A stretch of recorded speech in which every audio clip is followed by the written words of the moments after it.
It's been a little bit since we've been on stream, been live and everything like that, but we're back. We last ended off as far as D&D streams go, finishing off campaign, technically first campaign I've ever streamed, but second campaign in Elmien. So that was fun. Most of the people you see here became gods. Oh, how the mighty have fallen. But we're going to be starting up a new campaign, which we'll get to in a little bit as far as the intro.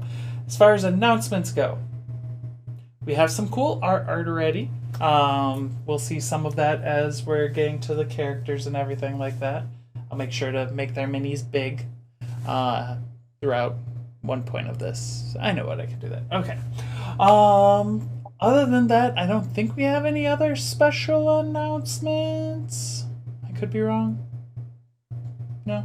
No, I'm happy to be back. Yes, it has been a while.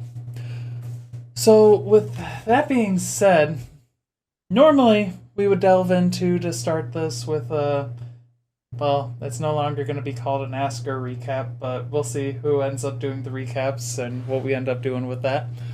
But let's set the scene then. 1 second while I switch over to different thing. There.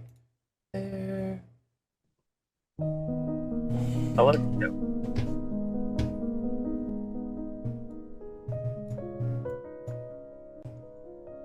Okay. It has been 155 years since the last ascension. Well, since the first ascension, I should say. There were a few years after the first few ascended where we had... I have too many things open. It is fine. Where the Hope Warden, the Will of the Alpha, the Arcane Waltz, the Lifebinder, the Aristocrat, the Living Oblivion, the Master of Death, the Chronarch, the Soul Seraph, and the Maestro of Fate all transcended mortality and became gods.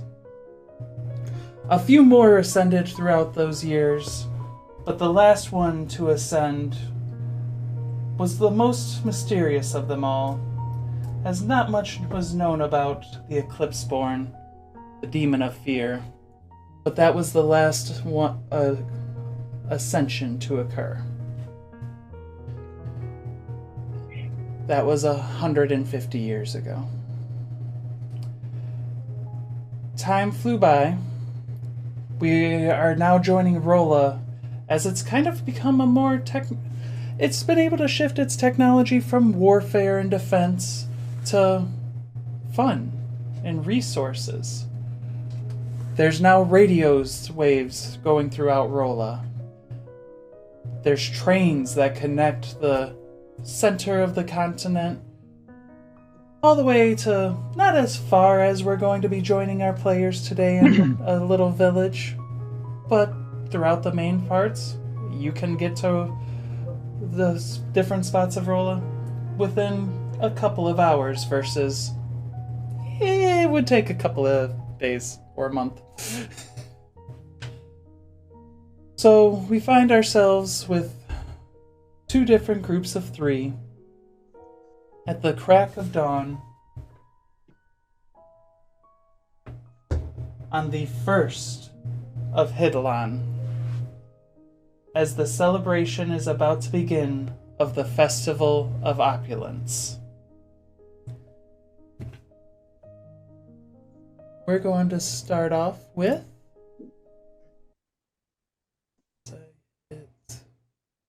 play. Dice. That was Barbalin and Rael. You all are venturing from Rolla. You are going more from the center of Rolla down. You guys come across... I'll swap this.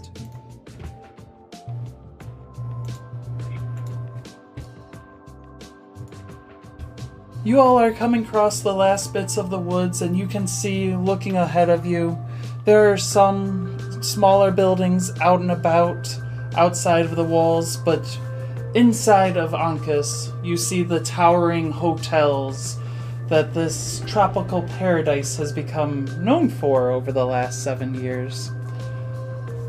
There are guards, the doors are open, different bits of revelry are all starting to be placed up. You see some older people going through and nailing in little streamers of black and gold, the colors that all have come to known are preferred by the master of opulence.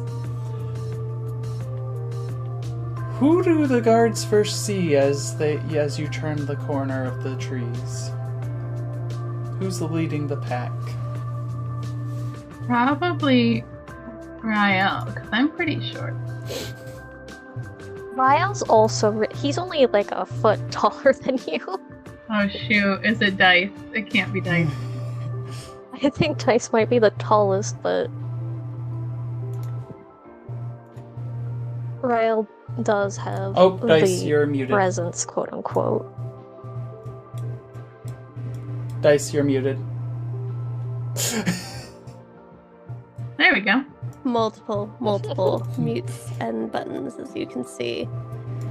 Dice is here following along Rael, and just because she is a bit taller, perhaps, doesn't necessarily mean anything. He is the one that's going to be recognized and celebrated. As we approach the gate, most likely to have it. Ooh, that is a big dice. I like. Are we playing Godzilla mode today? No. Rin. No. You spoiled me. You're not becoming colossal dragon size. I'm just showing off the mini art. Ah, very good. I was baited in. I was just like, wow, I get to already be a terror and destroyer of cities. And so I believe our famous Chef Bard should be the one to lead the interaction. So, Rael, if you wouldn't mind describing what the different people are seeing who are setting up town. The people are seeing he's not necessarily cloaked. An Aarakocra man who's based on a Eurasian magpie. Mm-hmm. One of his wings is burnt, but you can almost see embers swirling around him. And he also has all of these pots and pans and some brewing gear, all just packed along his stuff. He's ready to put down anything and just start cooking. So Rael's kind of leading the way. Behind Rael, more noticeable than Barblin, mainly because of size. We'll get to why Barblin might be a little more noticeable than one might expect for her size.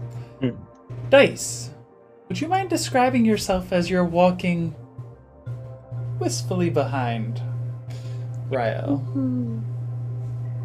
Ah, yes, the lovely and brilliant Dice, who is, by all presentations, a perfectly lovely, perfectly ordinary fangirl of the renowned chef, traveler, tradesman Rael. But on the inside of her black and rotten heart is simply an adrenaline junkie serial killer who is part of the late Lord Death's cult, who is possibly vaguely on the run from things. Not that they had enough evidence, but it was time to leave town. And though a little bit shorter than the companions, with an axe, some would say bigger than her, Barblin, can you please describe the goblin that has joined these two, this motley crew? Yes. Barblin, though short in stature, is quite fierce in spirit. She has piercing yellow eyes and dark brown hair perpetually kept up in a bun so it doesn't get hacked off when she's slashing through the air with her axe. And she has red tattoos going down both of her arms, just to her forearms. And they twist and twine around her arms. And on her finger she has a family ring of the Morietti family. Okay. Let's see. So you three venturing together do definitely create quite the scene. As you're looking out to these people who are setting up, it seems that most that you're seeing are... I want to get this right. I know I just want to... You're seeing most of them are humans. You do see a few elves. The strangest thing you see for the most part is there seems to be a lot of Triton in the area.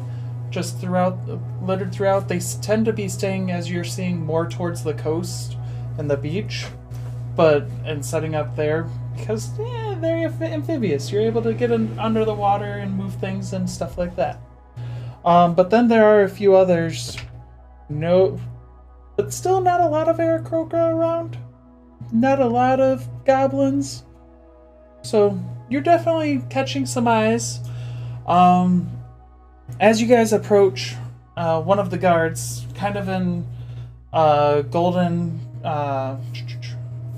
what's the word? Why can't I think of words today? This is my mind. Went through, did a lot of words. There's no words coming to my head.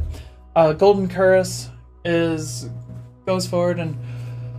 Hail, travelers! Are you ready for the Festival of Opulence? Is the festival ready for us? He kind of looks at his friends, and you can kind of tell he's a little older on the guard.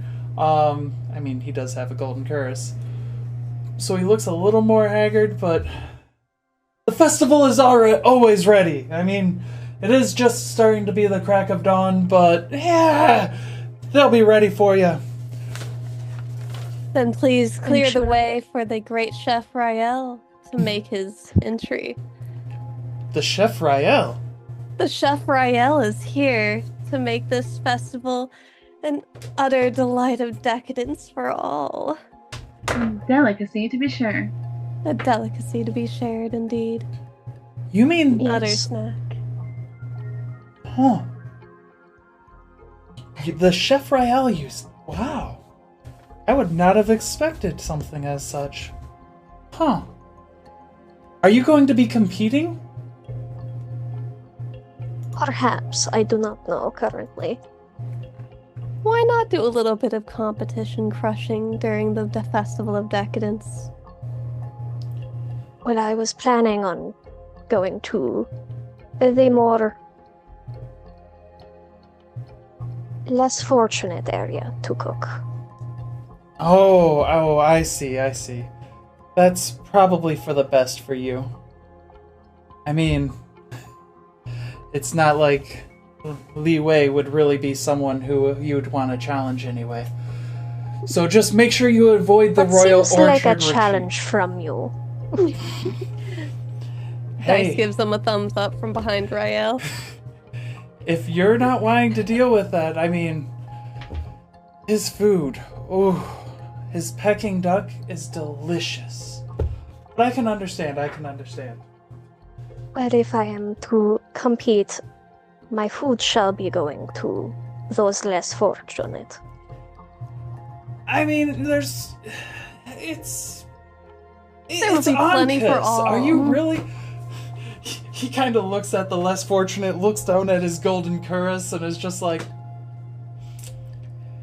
As much as I like shiny as the other, I would like to still feed those that I have come to feed. Make a persuasion check. First roll of the game.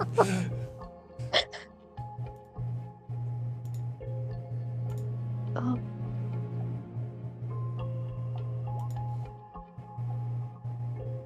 Nat 20, Nat the 20. first roll of the game. Oh, that was accidentally to GM. Oh, that's unfortunate, but that's great. I saw it, so that's all. It's fine.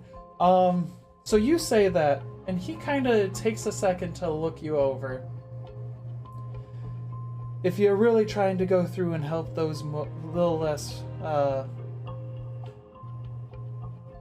who have problems with income, then you might want to take a look at the Mystic Forest Lodge. Elara Moonshadow's there. She does her best. She forages and stuff like that, gets some stuff from the woods, but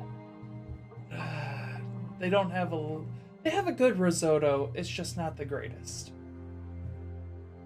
Rael, we're going to be here for several days. You might as well compete. And then if you win, which you're going to anyways, you can spend all that money on feeding the poor. Buy the best ingredients and treat them to a true meal. Barblin is right, you know.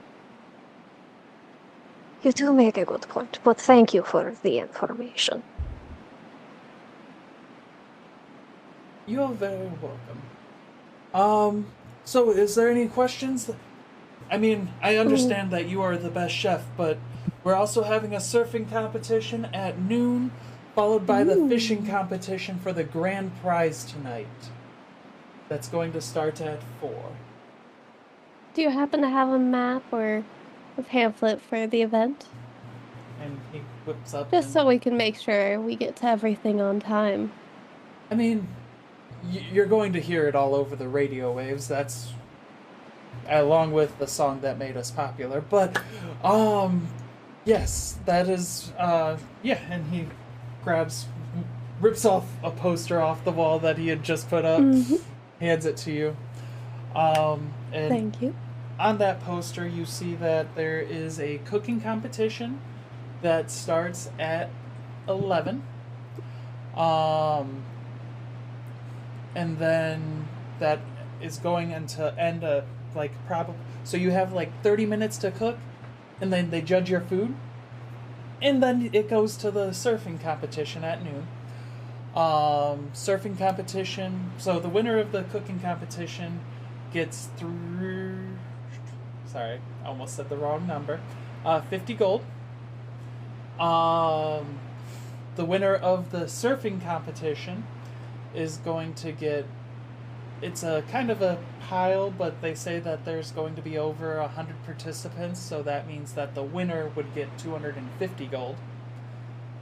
And then the fishing competition. It just says the golden conch as the reward. And Dice will go over and see which of the other competitions she'd be eligible for, what it says as far as what's provided, since she doesn't have fishing supplies on her. Or a and it was, what, 25 gold to get into the surfing competition? No, they're saying they're going to have, they have 100 plus people, so 250, so it would be... Or what's the buy-in? That's what I'm doing the math for. Buy-in is 5 gold. Okay. I think I feel lucky enough to try that after, Rael. I might have to be a little bit light on how much I taste test for you, though, just to keep my stomach settled. What a shame, actually. We'll consider that. Then... I can save some extra for later. Oh my god, you really do love me. And it does say all of the competitions, so it says are on the beach and right by yes. the waters. And is there a buy-in for the fishing competition as well, or for supplies or such? Or that's not available at this? They have the supplies available for anyone who wants to try their hand. That is the... You get the sense that, well, yes, it's just a golden conch. That but seems it's to... shiny. Very shiny. Very shiny. As you Very say, shi- that's very shiny. mine. Very shiny. The guard goes through and says, especially this year's golden conch. They Really? dug that out of the... I still can't believe they saw that in the ocean, found that in the ocean. Oh. It almost looks like it has runes on it. Oh, I love Quite some curious. good decor. Well, I'll be doing the latter two competitions, and I won't be competing, but I will certainly be cheering on my finest competitor. Or, sorry, my finest chef. Hopefully, you can make it. I do recommend trying to get a bite. I'm probably going to be stuck here for a little bit, but there are going to be some of us out over there. So, And with And that if any of shield, them are, if any of them are, what's the word? Caring enough, they could bring you a plate. if anything strikes the fancy of being better than Li Wei's, they know to bring me a piece or a plate. So, well, cheers to your stomach soon enough. She'll blow a kiss, the wink, and away. Marvin is going to follow after Dice. Just gonna go on into the town. And I'll use the map and my survival skills and whatnot to get us on track. Make sure that Rael has plenty of time to set up.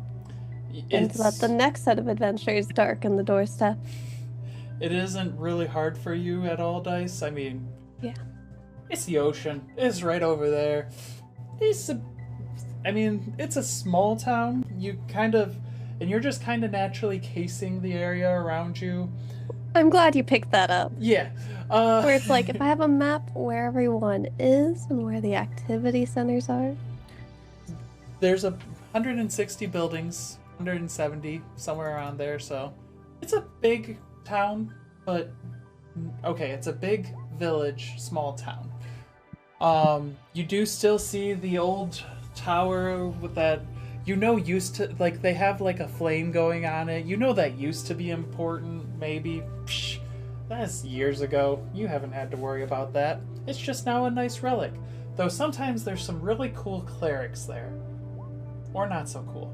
Kind of depends on your perspective. And that right across from that, there's going to be a church. Be right there. And the market, that tends to be your market center. But with how everything seems to be focused on being on the beach, you kind of get the feeling, that market center isn't going to be the one being used today. That's probably going to just all be on the beach, where they're selling things and just crowds. So, a little bit after they enter into the city. Okay. Oh, I can't control Nivik on this screen. 1 second. Nivik, thank you. Oh, this one. Another group comes and joins us in Ancus. This group, as one of you may remember, you had heard about some sort of artifact being pulled from the sea that might tie into things of ancient. So you're like, we're going to Ancus. Let's see. Oh, I'm on the wrong one. I'm like, why can't I control that? That's why. That one. There we go. Who would be leading this group of 3?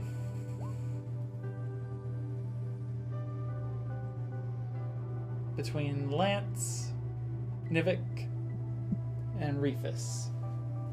I think we're all walking together. I'd be in between the two of them trying to spark a conversation.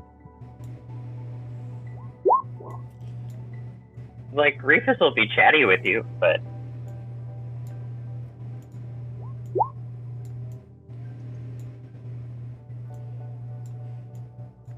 So the three of you are walking side by side.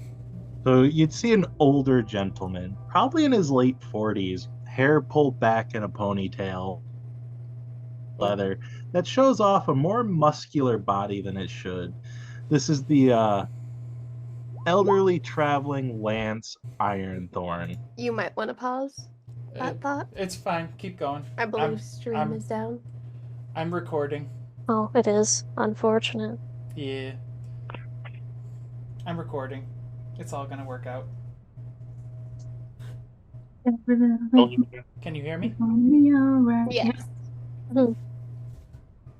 I say we blame Asker for it. Absolutely. It's all Asker's fault. Yep. God, they're not happy. She is now the god of technical difficulty. That kind of sums up her career. It kind of does.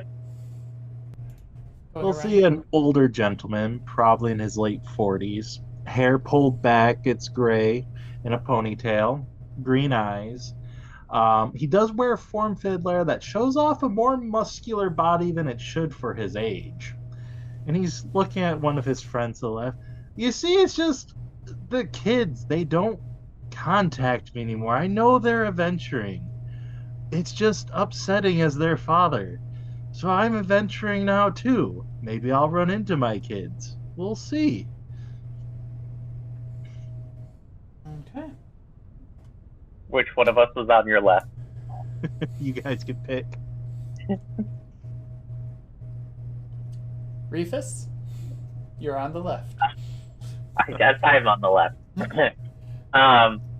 Rufus just looks at you and just goes, I don't understand having children or sibling, really. But that sounds annoying, quite honestly. Having to track them down via adventure? That's a terrible way to track someone down. What you see on the left is a dragonborn, fairly tall, black horns that are like trimmed all the way down to just barely be kind of nubbin. Lots of extra spikes and frills and things, also all kind of trimmed down to make them vaguely dulled off and whatnot. They wear kind of a large, over-the-top, kind of loose-fitting cloak and things. Under their cloak and things, you see craftsman tools. They use like a hammer and chisel sort of looking thing. And then they also have a number of large scrolls that give off the appearance of some kind of magical workings of things. But they would generally be mistaken for just a craftsman if you were just kind of not paying full attention to them. But they just kind of give you a devilish smile. And just, Nivik, what do you think? Am I wrong about this? I'm sorry, I'm still trying to... You said you had children? What? Sorry. What? You have children. My Two village children. got lonely after the wife passed away and haven't heard from them in a while. See. Well, maybe we will meet them one day. That's the spirit. Alright. So as you three kind of like walks in unison outside of the tree, how in unison are you three, out of my morbid curiosity? Like, are you marching in like time with each other, or are you just walking alongside? You know those annoying friends that are walking down the hallway and taking up the whole hallway in high school? Mm-hmm. How I kind of picture this group right now. Oh my god, you guys are the worst. That's some chaotic evil behavior. Good to know. Good to know. I just was curious. I'm like, just trying to picture this. Just wait, we haven't even started skipping and holding arms yet. Oh God. So you three walk around, and again, you kind of see the same thing. It's probably only like 10, 15 minutes since the other group actually had just left. So you see he's like found a new poster and is like nailing in a poster. Hail, travelers! Are you here for the Festival of Opulence? I would assume so. Well, you found the right place. Will you be looking for some of the finest foods? Or are you here to go after the golden conch? Or is it just that surfing prize money that you all look so ready to go after? You know, it's never too long to teach an old dog new tricks. I could try this surfing. I think I would pay to watch him surf, honestly. Yes. But would you pay his fee of 5 gold to let him into the competition? Not that they know that yet. Well, it's all taking place, of course, with this marvelous weather that we have been graced by. It's all taking place on the beach. You'll be able to watch as the ocean comes. And he kind of looks at where the sun is. You'll have to move a little quickly if you're wanting to partake in the food. They're going to be starting that in any minute now. Well, you got about 30 or so. How many amateur chefs are going to be cooking today? Well, each of the 17 inns has their chef going through and, of course, trying to draw people in to go to their tavern tonight. Or to steal them from the other one. We have a world-renowned chef who's actually just ventured in and is going to be setting up shop. Rael is going to be here. You guys must be familiar with Rael's work. Never heard of this person day in my life. Neither have I. I'm sort of a healer. I was just curious about how many people were going to have terrible food poisoning tonight after a beachside cooking competition, truly. We've never had too much of that issue, though if you're a healer, you actually may want to... Are you of the faith? Yes, sort of. Well, I believe that the Chancellor of Religion will be there, Vyra Venra. She should be out and about today.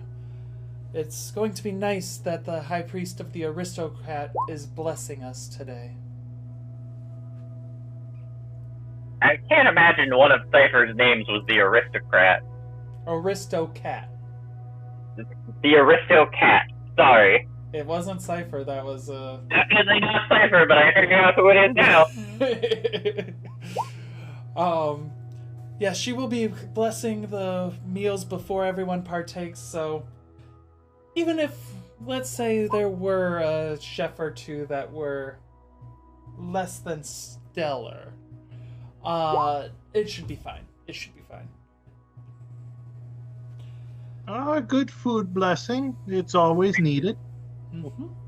Rufus looks a little sad at him saying that all of the food is going to be blessed and thusly be fine.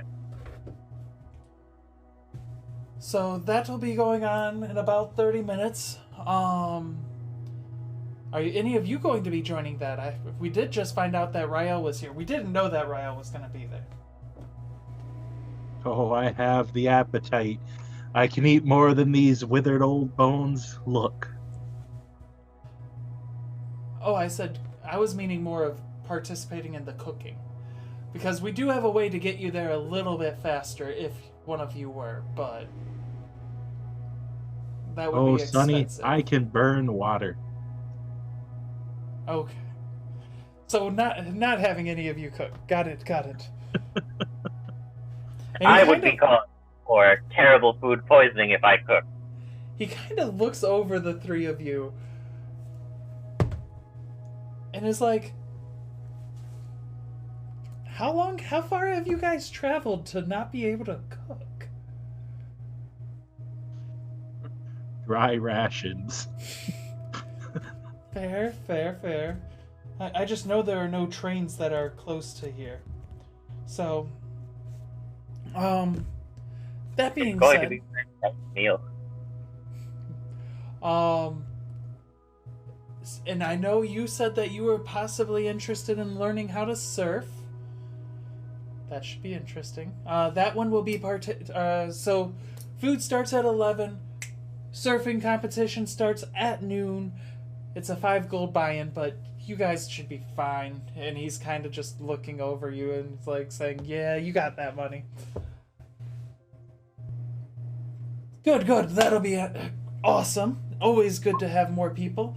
I mean, heck, maybe we'll get more than 100 and maybe the prize will go up a little bit. But the fishing competition, the pride and joy of Ankas on the Festival of Opulence. Are you all going to be in for that? Whoever catches the most fish ends up getting the magical golden conch. Rufus raises their hand. Good. It is that there is a little bit of a buy-in on that one. It's not that expensive. It's only the 5 gold as well. But that conch that they pulled out of the water this year looks amazing. Some even have said that there looks to be etchings that are on it. We are allowed to use our own fishing devices, correct? You mean a fishing pole, right? You can use your own. Yes, the fishing pole, absolutely. I mean, if you have something else in mind, I mean, you're not supposed to just cast like magic and just be like, "Hey, I'm awesome and magical, and I'm gonna make these fish rise out of the water and come into my basket." I mean, if you want to put it in my basket, that's fine. Fishing pole. It's an odd-looking fishing pole. I'm just making sure. Okay. But if you're going to be partaking in the food, I'm not going to hold you. So just make your way over to the water. Did you guys need to know of any places for accommodations for the night? It would be nice to not sleep on the hard ground. These old bones. How much are you guys looking to spend tonight for a place to sleep? Not a lot. Sounds like we're expecting quite a bit of gold just getting into contest.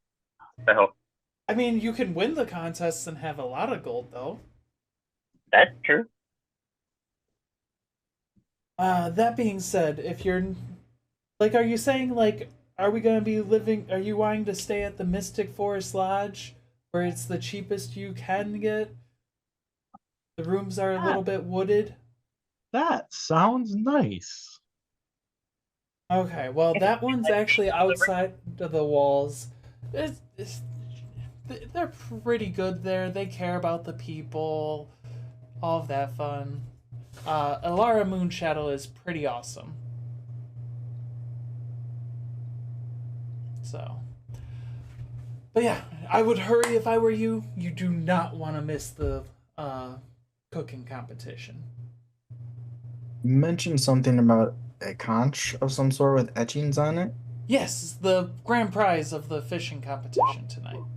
Is that possibly on display somewhere? I believe, because... See, this is where you're asking me the hard questions now. It's either the Chancellor of Night, Komos, that has it, or the Mayor, Damien, that has it. I don't know where they're keeping... That's a couple of levels above me, man. I only know so much. So in the city? Yes. Okay. Who is this Chancellor of the Night? And how did he obtain such a title? The Chancellor of the Night is kind of the champion of the revelries. Komos title. Giant of a Triton. Like, I'm talking big. Strangely enough, uses 2 axes. Like, his normal thing when he goes out into the surfing is to have his 2 axes on his back, so if in case a shark attacks. There's no shark attacks you have to worry about as he's looking at you, Lance. No shark attacks you'd need to worry about as you're surfing. It'll be fine. But yeah, he'll be over at the revelries, as you'll see. Giant man. I wish I had his physique. He's in charge of all of the events. Pretty good to get along with. And he just got it because he grew up in this area. He was here before name. The Heart Stealer went through and wrote that song. So he's kind of been able to make way for everything.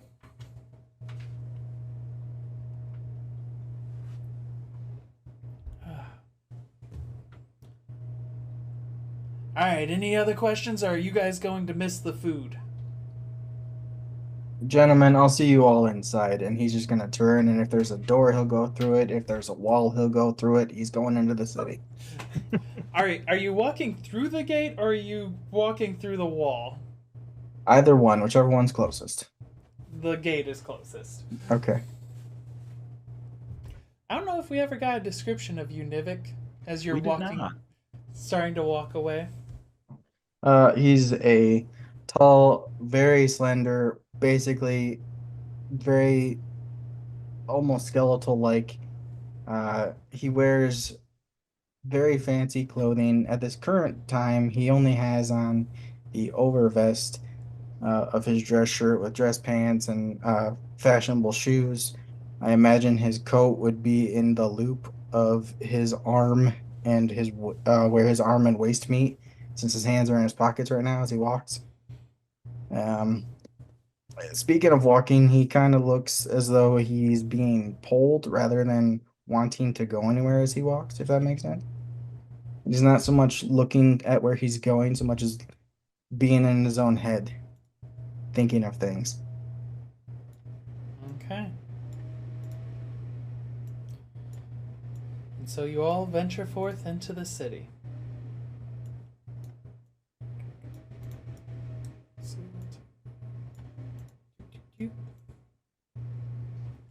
All of you going to the beach? Mainly looking at you, Nivik.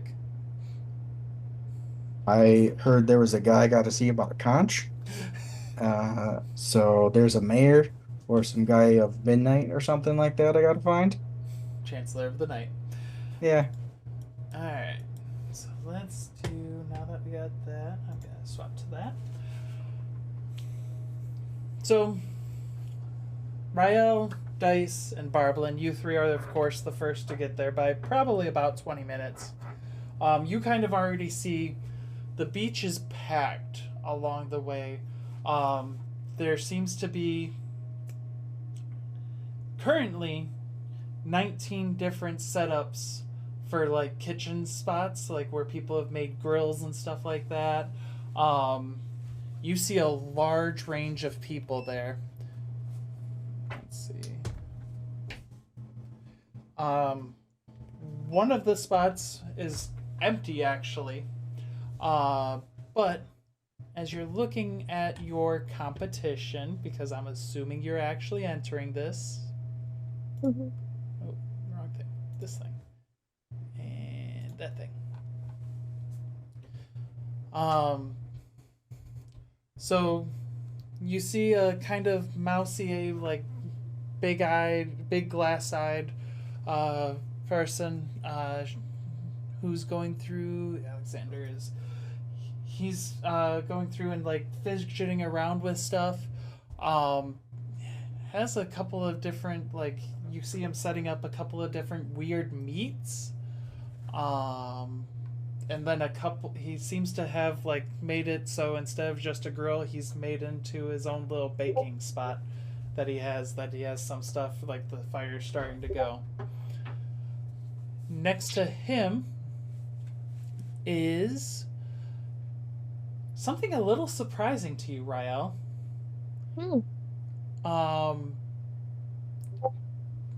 There's not just one, but a couple of different people who you could almost swear they're from Asda. Like, with how their skin is, it looks like it's been beat by the sun in the desert. This one has a couple of different vegetables set up and some meats and stuff, and is basically just kind of he's just sitting there kind of into prayer, just waiting for basically the bell to ring. Next to him is a rather large compared to the others.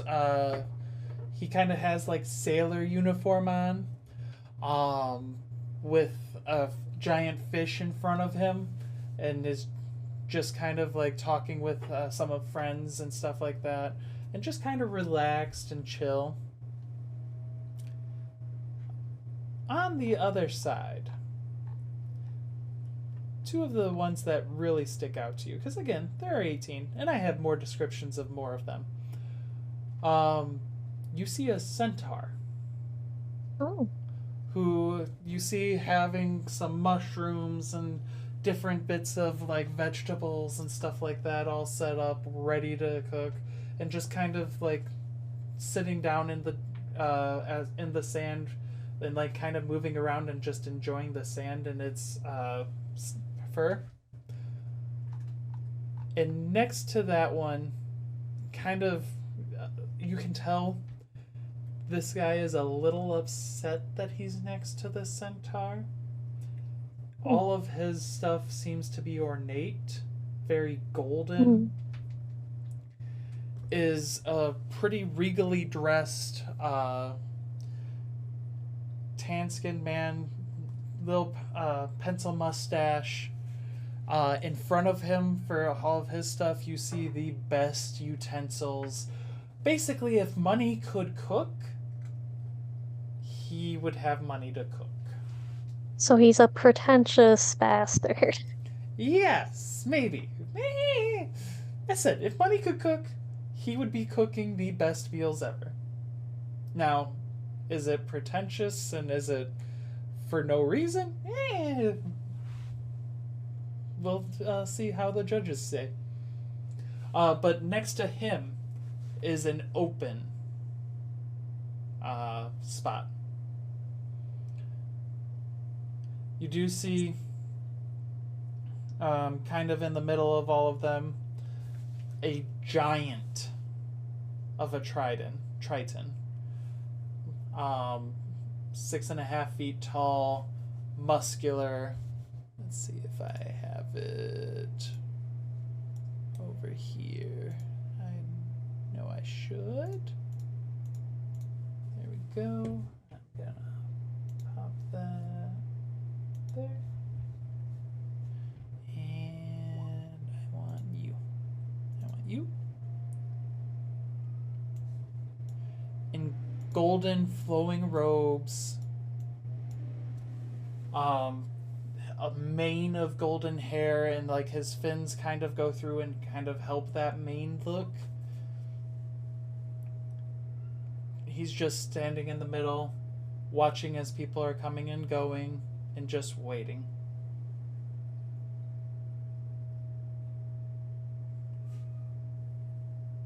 Does he look to be the one in charge of the competition? Yes. Like, in front of him, you do see, like, a table. On one side, you see name tags for those who are needed. And you do see only one of the 17 cooks, or one of the 18 cooks that are there, has a name tag on that says Arthur. All of the other cooks that are set up seem to probably be well enough known that they don't need to have a name tag. Okay. Well, probably time to go talk to the man and start getting set up. As you come up to him, he's like, "Greetings. Are you here for the competition, or are you trying to be one of the lucky few to be a taste tester?" I'm here to cook. You're here to cook. Taste testing. Taste testing. So it is a Perhaps gold... Barblin as well. Nice. No, I'm here to watch. It is a gold to be able to enter into being a taste tester. Oh, that one's easy, of course. Good. It's my pleasure to fund the arts. And do you Especially on such a decadent day. We appreciate the funding of the arts. Of course. May I get your name? Riot. Ryan. Let me double check a stat sheet.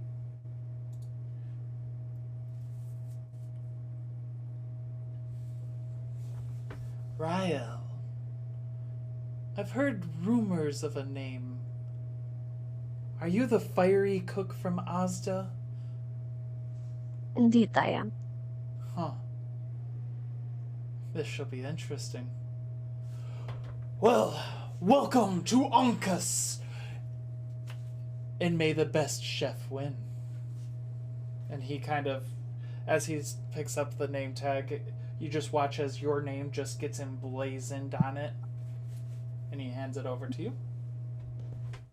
Riot will take it, but he probably doesn't need to wear it, all things considered. Just gonna put it on your front of your cooking. Alright. I'm gonna go and take my seat at the taste testers table, man.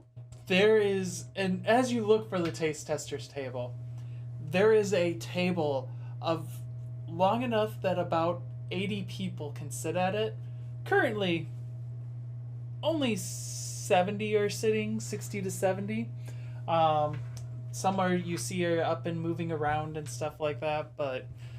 Well, I need to snag myself a good seat. So about 10 minutes later... Ooh, excuse me. Lance, Nivik, and...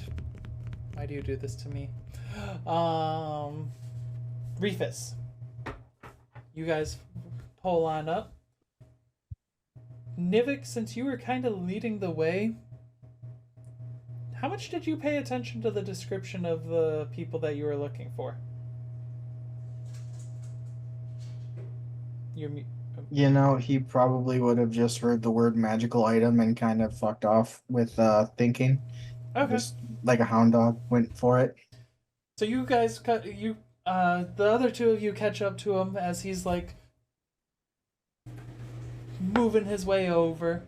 And you guys see again a large area of the beach just covered with people. A lot of chefs are getting ready, and at this time, you do see they're all kind of... Those that were already there and prepared are now basically going from being like waiting to... It's probably about 3 minutes until the start of the competition. And so you see one of them scrambling a little bit, trying to get all of their stuff out of their bag. Arthur is kind of just nervously looking around like, how am I going to be able to compete? I got this. I got this. We stand Arthur. Yeah. If I was a chef, I would give him inspiration.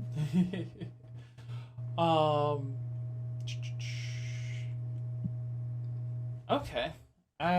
Make sure you spend the points. You should be able to go and spend the points right now. Okay. I'll see if that works, because I have a few hundred as dice. Oh man, she can't overtly cheer you on since she has to at least appear unbiased. Well, she's definitely rigging it in your favor. But Oh, alright. Alright, so Rael, you have 6 fate points, the first fate points of the game. Rolling backs. So we've had a nat 20 and then a 6. Interesting. That's my boy. So Nivik, Lance, and Reefus. You do see the giant of the Triton kind of at the center. He's kind of collected some things and is... There's still... You do see the really large table. There's about 75 people sitting at it right now. What do the 3 of you do?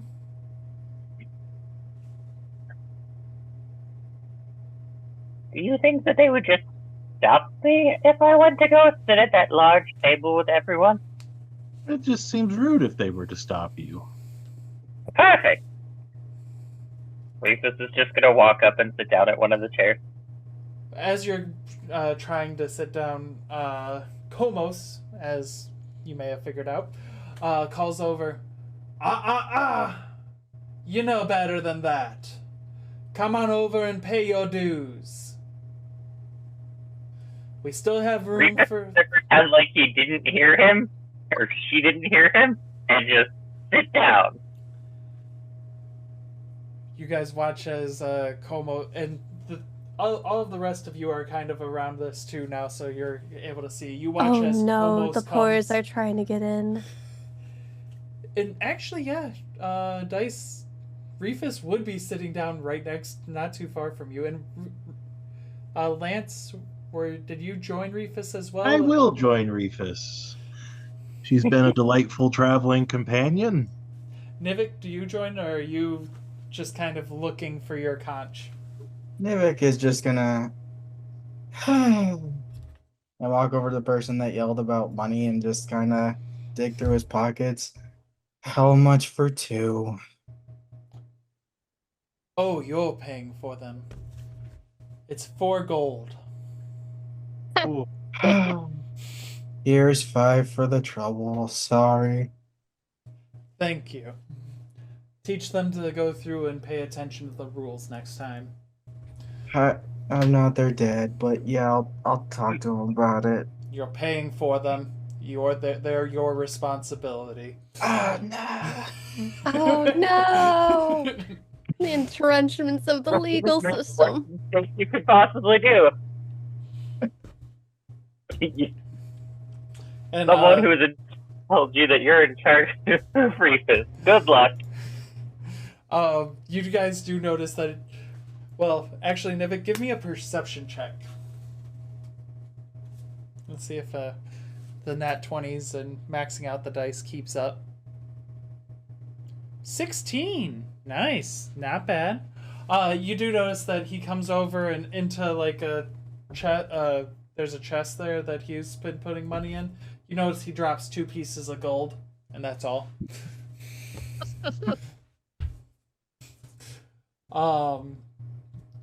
There's always got to be one on the take. There is another 2 people that end up finally coming up to him and paying him a gold and come and join the table for the taste tester, so it does have the full 80. And now for the cooking competition to begin. Yes. Rael, give me a survival check. Yep. I will be using my cooking utensils and brewer's kit for cooking, by the way. That gives you advantage. Oh, cool. Actually, on this one, it does not. Sorry. Okay. Either way, 18. The 18 I'm still vibing with an 18. is still good. So your ingredients aren't necessarily as exquisite as the person right next to you, but they're pretty good. Like, I mean, you didn't beat the 20 DC to get past that, so your starting ingredients aren't as good. Mm-hmm. But your starting ingredients aren't what you do with it, and you know this. Please go ahead and make with advantage, your choice of either survival, sleight of hand, or what would be the other one? Medicine. With Either advantage. way, I have medicine and survival. I have the same one, and so we'll just take our advantage on survival. Whee. Wow, both of those are bad. I think I'll boost the 15 How much are you to a putting in? 20. To a 20? Okay. Because I want this first one to go well. So, with this, as you're starting to go through, and what dish are you cooking for us, Rael? We're going to be doing a seafood bake. Seafood bake? Okay. So, you have 30 minutes to cook it. Your first 10 minutes that you're starting, you're prepping your, what type of seafood? There'd probably be lobsters, shrimp for sure. I don't actually know what all goes into a So more like, seafood not bake. fish, more like crab and all of the, okay. I guess it would be more Crustaceans. crawdad bake. Yeah, more crustaceans. So you're cracking the lobsters open, getting the meat out pretty well. You notice that, of course, the one right next to you still doing amazing. His skills at this part, you know you're a better cook than him. You don't know if you're enough of a better cook than him to be able to go through and like make up that difference 100% of the way yet, but you're a better cook than him. Let's see. Road Oasis. Not that one. Sorry, 1 second as I'm double checking.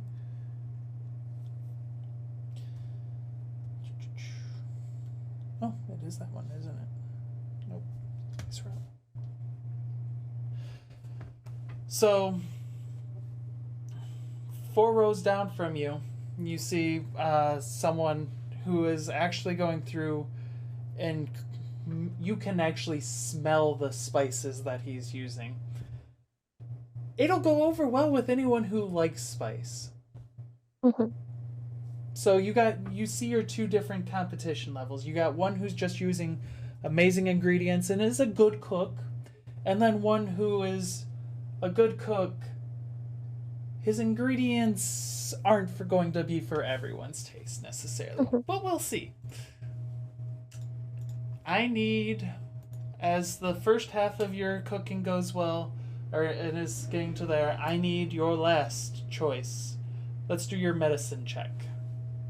Because this is kind of where your specialty comes into play. And where his own bonfire is helping him out, probably. Yep, you're just like... for those of you who haven't seen Rael, so Lance, Nivik, and Reefus, you end up going through and seeing Rael's wing has like flames that are going around it, and it just kind of seeps into the bonfire and just flashes it. We'll make it a 22. 22. Ooh. Alright. The embers burn brightly already. Can you smell it? If you look over there and it's just wafting over here, aren't you salivating? Is that are you talking to Of course, I'm getting, like, if I point it out and get people's eyes and get people excited for Rael, you know, it's the little things you can do. Make a deception check, because you're trying to do this without showing too much. Sorry, it should just be the first one, a 23. 20? This is what I do. So, Reefus and Lance, you're hearing Dice going through and like pointing out, and you guys are getting a lot of smells.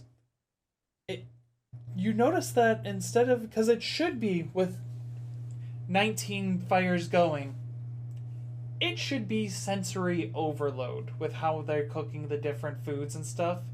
But it's like, you notice it's 1 minute or like 30 seconds, you get one. 30 seconds, you get another. Like, kind of like somehow magically the smells are just interchanging instead of just being like one large smell. Oh man, that's an interesting spice choice over there. It's going to be a little bit of an exotic flavor that might not be to taste. I'm I'm sure it'll be fine. With the 20. I'm going to try an insight. Man, that does sound good. You know, I've only been eating beef jerky on my trip, but some warm food spiced up. Now that sounds good. I'll have to try the winged person's food. New one for me. Oh yes, like keep an eye out for that one's food. That's going to be a little bit much if you've been on a road gruel. It's just not going to it's not going to sit well with you. But what he's cooking is going to be something to lay on the tongue and salivate over for just a moment before you chew and feast. You've won Lance over. Rael, Mm-hmm. roll a D100 with advantage. Oh, okay. Or 2 7. D100s. Wow, both those suck. I mean, who knows what sort of table we're working on.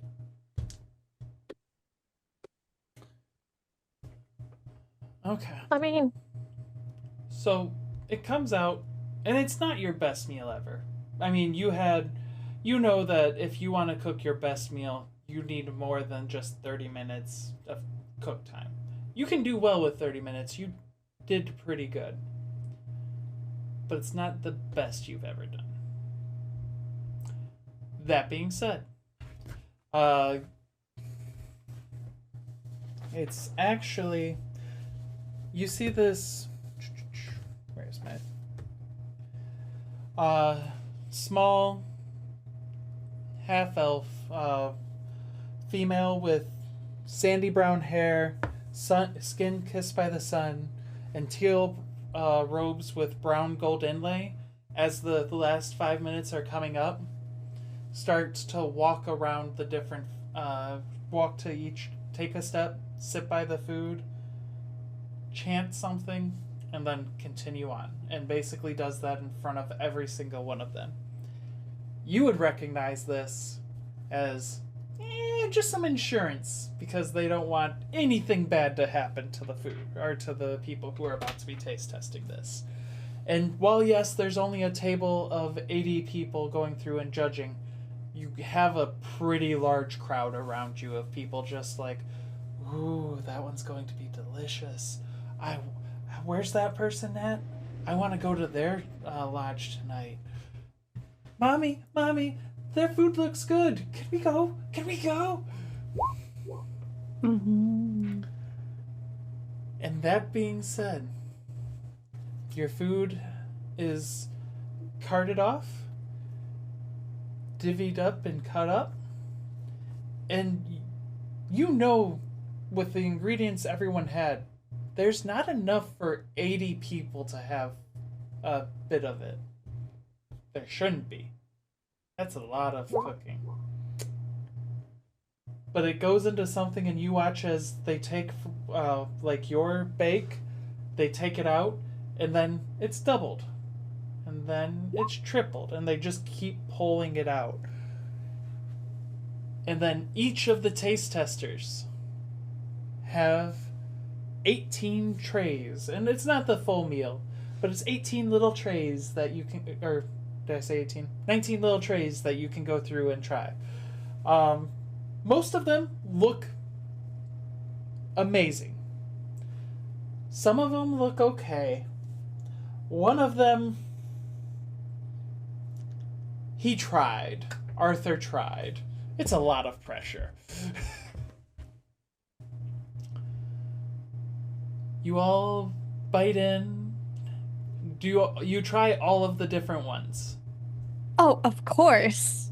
Like, just because I'm a fan of Rael doesn't mean that I'm not going to eat decadently. Okay. I need Constitution saving throws from the three of you. Mm-hmm. Good, good. 20. A 14. Okay. And Reefus? What do I need to do? Sorry. Con save! Con save. A 20. Nice. Reefus and Lance, that spicy food, no problem. Like, it could have been spicier. Yeah, basically. Dice. You didn't fail by 5, so you're not throwing up. But you can just see on some of the... There are 2 of the meals in particular that Dice's face is just like beet red, like... Because a little bit too hot. I knew this was coming. Does anyone down the table of 80 start puking? 16 people do. Oh, damn. And again, it's not poisoned, but if you can't handle the heat, you probably shouldn't have had the heat. Reefus will look at Lance and just, I think that maybe the removing of poison was failed. Wonderful. I think this was delectable. Little mild for my taste, but it was quite enjoyable. I would have to agree. It could turn it up a bit. That seafood bake, however, delicious. That being said, the seafood bake, you would say, is in the top 3. Whether you choose that or not is your choice. Do we know who cooked what? I Uh, know we watched them cook, but did we get to see who made the final product? I mean, you were able to see their final products as they were getting them set up and stuff like that. You would know that seafood bake, amazing. There was a imperial feast with a Peking duck and a really nice salmon that was kind of combined into an interesting meal combination, along with some dumplings. That was up there as one of the top 3. Mm-hmm. And then... Technically, one of the spicy foods was up there with the top 3 as well, but... That was good. One more. It hurts so good. The other one that was amazing was a feast of grilled pineapple salsa on coconut shrimp and Jamaican jerk chicken, kind of like mixed together. So those were your top 4. Do with that information as you will. Where are you all casting your vote? Don't feel bad to not vote for Rael. Seafood bake's my go-to for that. I guess would you be able to like... Well, seeing how I rolled a nat 1 on my insight to see through it, I think I've given the seafood bake under my number 1 slot. Yay. Thank you. I got him too excited for it and like ready for it. It delivered. Yeah. Mm-hmm. My D100s just did not want to cooperate, sadly. Oh yeah. That's okay. Sometimes the object of your affection doesn't quite meet up to steam, but I know that it's within him, and he's gonna show up in these next few days. You vote. So, you all go through and write on which one you guys like the most. Who would come by? Komos comes around, has a little hat, has you guys put down your little things in. He hands it off to one of his minions, who goes through and starts counting. Anyone doing anything else between Barblin and Nivik? While this is all going on, this is taking about 45 minutes so far. What is Nivik doing?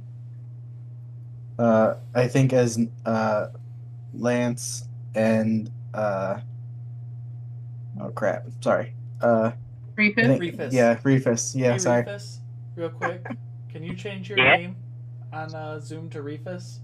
No, that's fine. It had Probably. Barblin on there and I couldn't see it. Anyway, as those two are eating, I kind of poke my head in between the two of them and just go, "You two enjoying your free meal? Is it tasty? You getting enough nutrition out of it? It's pretty good. Yeah, great. Can we go now? We have other things to do here." What else do we have to do here but try food and surf? Ooh, we have to kind of hurry over to surfing, so Surfing. if you'll excuse me, I need to submit my vote so I can head over that way because they're starting in like 15 minutes.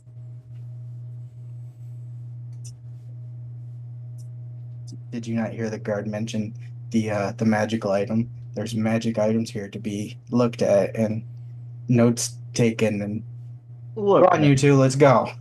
I know you like the magic, but it's a seashell. What type of magic could a seashell have? Insta shower?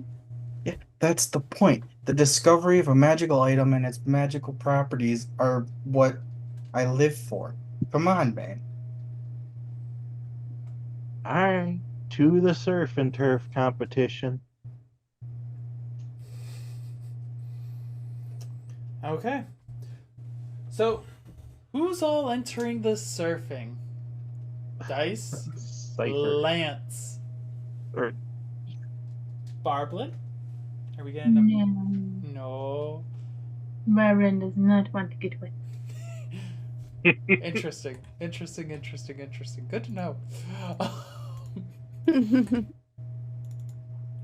Let's see. Oh, do I have it here? I think I do. Loading. Ryle's saving his money for the fishing competition. All right. So, Dice and Lance, you guys and our Barblin and Rael, you know that the winner of the cooking competition isn't going to be revealed until midway through the surfing competition because they gotta count votes. It's gonna take some time. We should go secure fishing gear.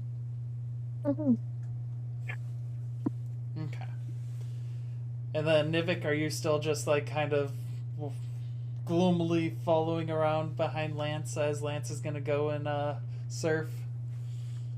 Actually, he's kind of paying more attention as he walks now. He's looking at people. He's making sure that he's not seeing anyone of suspicion that he, there was talk of a magic item. Maybe there are certain folks around that shouldn't be here.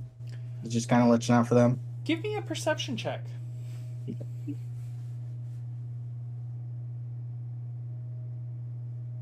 How perceptive is Nivik?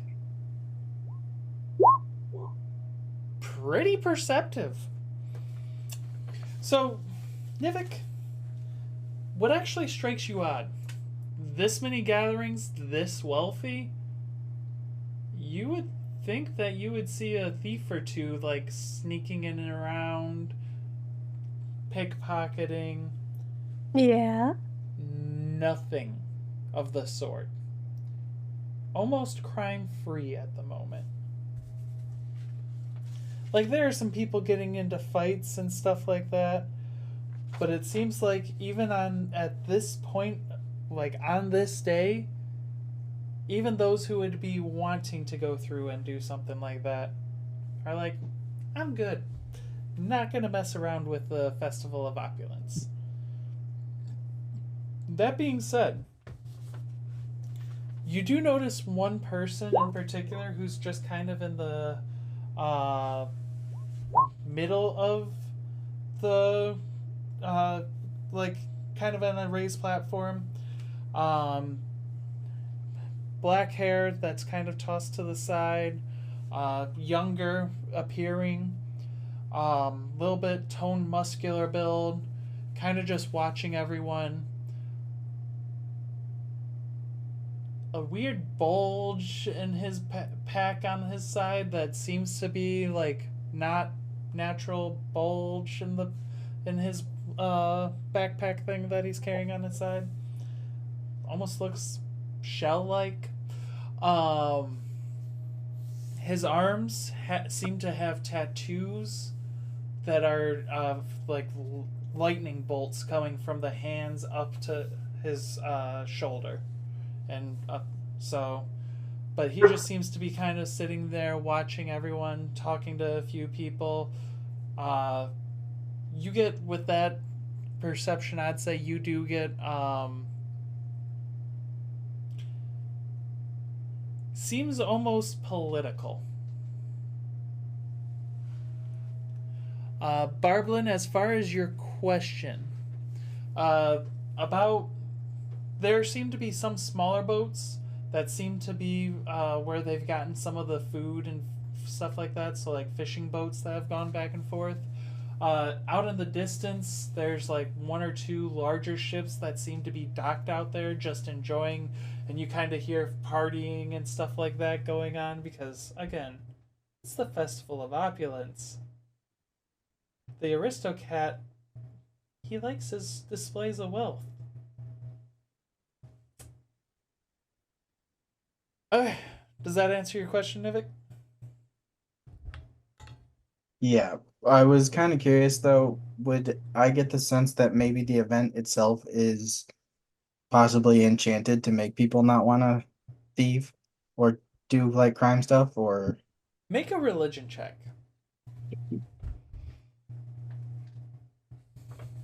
Could I also make this religion check? Yes. As a big fan of the holiday and all that. Both of you. I have no reason to think about this event. So,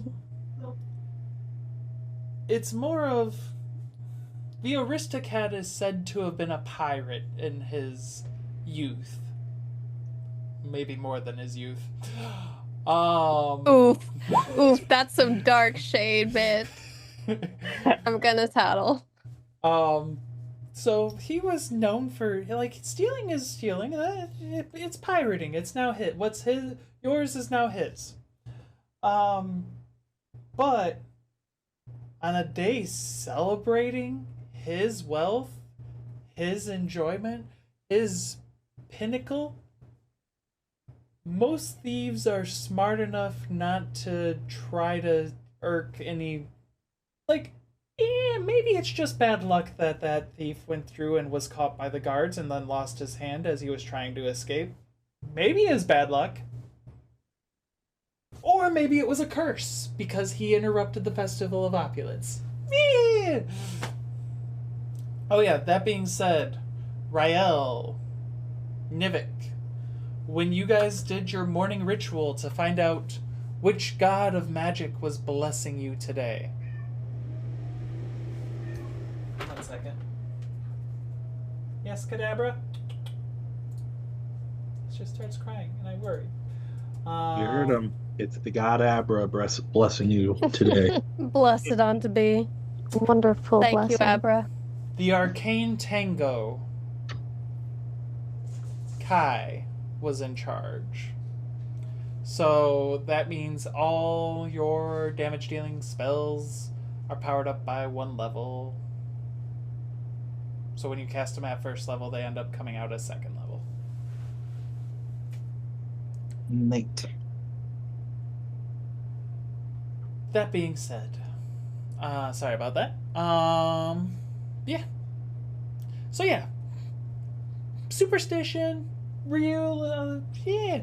Or maybe it's just because less people are actually stealing, so that makes it so it's easier to find the thieves.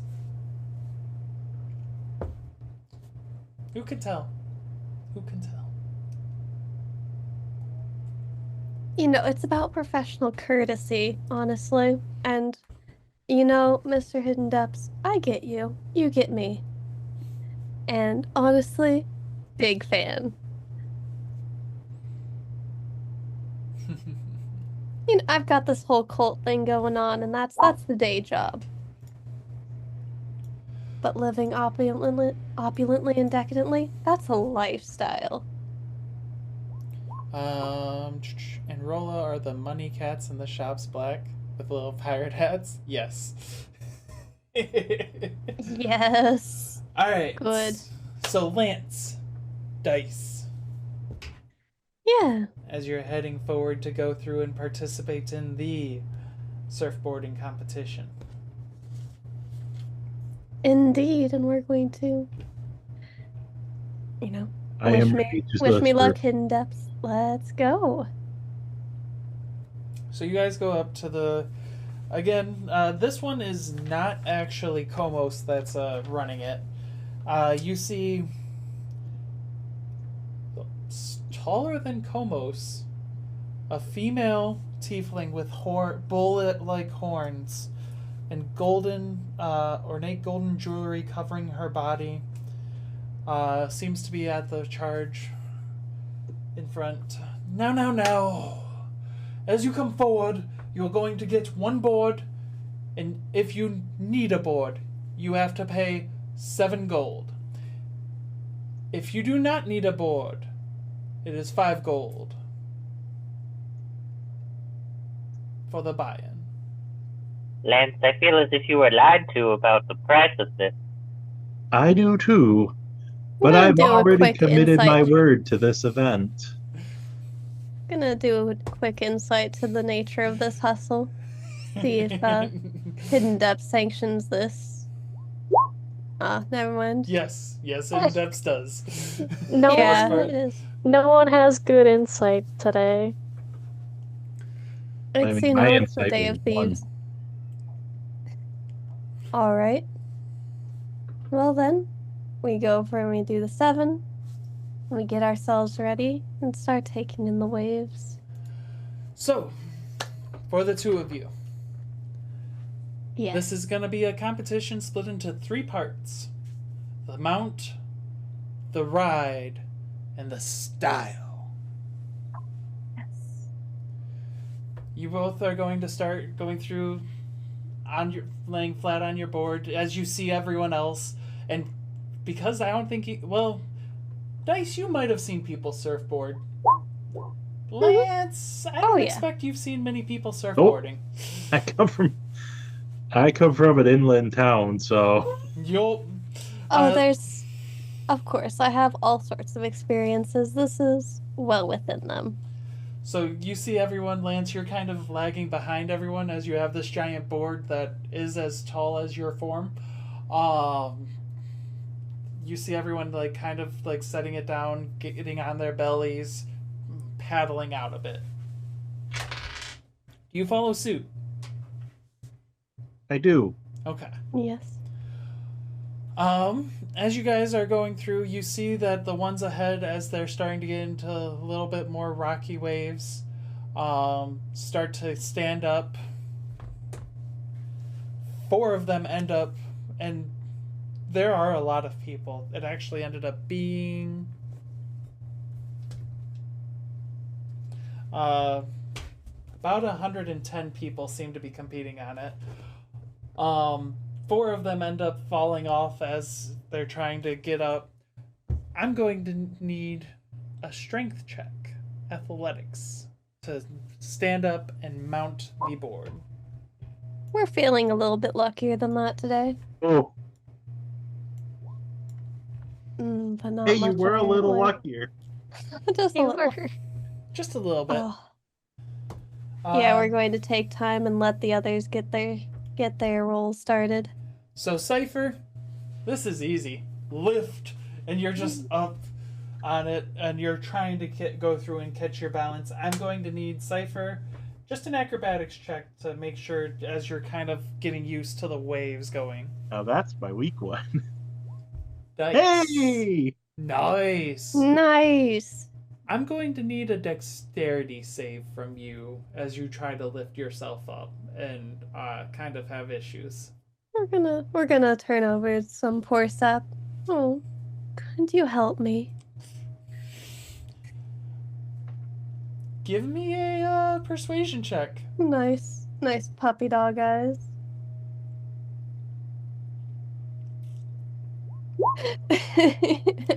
Now give me just a general charisma. Just Yeah. for your sense of luck. Oh, Isn't that a nat 20? That is a nat 20. I am a devastating beauty. So as you turn to the side to try and get this person to enable you and help you, you actually see the reason why it wasn't Komos that was leading the charge on taking funds is next to you is Komos' title. And as you say that, he's kind of already standing up. He looks down at you, because it is definitely looking down at you. And he kind of like pops himself down, like, so he's doing a push-up with one hand and one foot on it, and lifts you up and puts you on your surfboard. Now, little lady, you might want to be careful. Oh, These of waves course. are about to get dangerous. Oh, do show me. That being said, so Dice, please give me a acrobatics check now to make sure your legs. Okay, that's fine. Yeah. Not the greatest, but fine. Mm-hmm. Mm-hmm. And now let's see. As the waves start to catch up, you see 7 more people fall off. Cypher, or not Cypher, sorry. Your roll Lance. name is Cypher. I know, I gotta Lance. change my name. Lance, you're doing well. Like, you're watching people fall. You also see the lady that went through and told you about the great food you were going to have from Rael. You watch as she's lifted up onto her surfboard, which part of your mind's like, is that fair? Good for her. Good for her. That being said, as you're getting to the waves and they're starting to go through and you're trying to ride them, I'm going to need another acrobatics check. Oh yeah, there it is. Ah, here we go. Let's get into it. Okay. Lance, with that nat 1, you go through and you catch the first wave, and you watch as before you catch that first wave. So let's see, we've had 3 plus 7. Oh, wrong number. Wrong die. You watch that first wave knock out 80 people. Including you, as it just washes over, and you watch as Lance is a little too heavy for his surfboard and flies off of it. I would like to say Lance flies through the air, and as everyone watches, he majestically belly flops on the ground and just twitches in the water. Belly flap on the... So, did you fly through the air or just fly onto the water? Because you guys are about 30 feet out, 40 feet out. I view he flew up and then landed right on the water in a nice belly flop. Okay. I had to check for reasons. Dice, on the other hand. We're getting into the swing of it, and You are doing quite well. And you said this was 3 parts, so we're approaching the finale, right? Or is it like 3 overall parts of the competition? 3 overall parts. You are 6. You have 2 more checks, give or take, to do. Okay. Because at this point, I think I'd like to try and start earning some style points. That's what we were about to be getting into. And encouraging the brambles of my gloves to bloom and shed some beautiful cherry blossoms and such into the waves behind me. This might foul some other surfers, but is that really my problem? I mean, the cutie Komos is in front of me, so... Yeah, and speaking of that, when you say in front of you, he's like, you're doing good. Look, I've gotten I got my focus back, if you will. Yep, he's still on point, and he's actually going through and still, like, he lifted you up, and he's just riding the wave, and you watch as he does a flip just to start showing off. That being said, you can now either make a performance check or an acrobatics check for some style. That'll definitely be some acrobatics. Ooh. Huh. Well, no, because trying to mess with the other people wouldn't be a deception. Yeah. 17. So how are you going through and styling? As I said, we have a nice trail of petals behind me.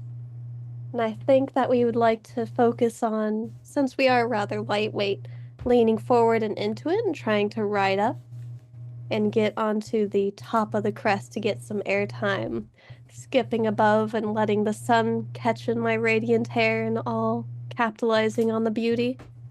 Captivating hearts and minds of the judges. Oh, well. Yeah. Very nice.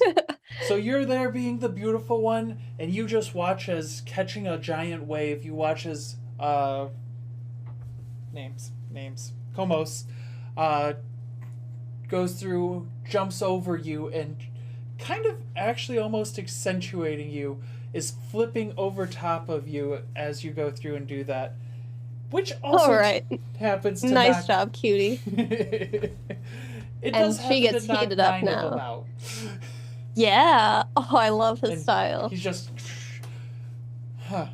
Thorn's pupils span. She'll like lean into it and get ready for the next bit of it. To see about doing some of the more bold maneuvers, trying to finish this competition up with Komos. So there are 11 left, including you. You hear Komos kind of take a look around, and then he calls, "Damien, let's give them a show!" And you watch as the one with the lightning on his hands reaches up. Sure thing, Komos. And you watch as he puts his hand up and lightning calls down and strikes the waves and just kind of makes a giant tidal wave going. So there's now a tidal wave approaching all of you. Well, all 9 of you left, or 11 of you left. I'm going to need your choice of acrobatics, athletics, or performance. Oh yeah, we definitely gotta lean into Dice's specialty here. Oh, and there we go, a nice 24 as Dice finally. She started this off, with a little bit of that turkey belly, content, lackadaisical.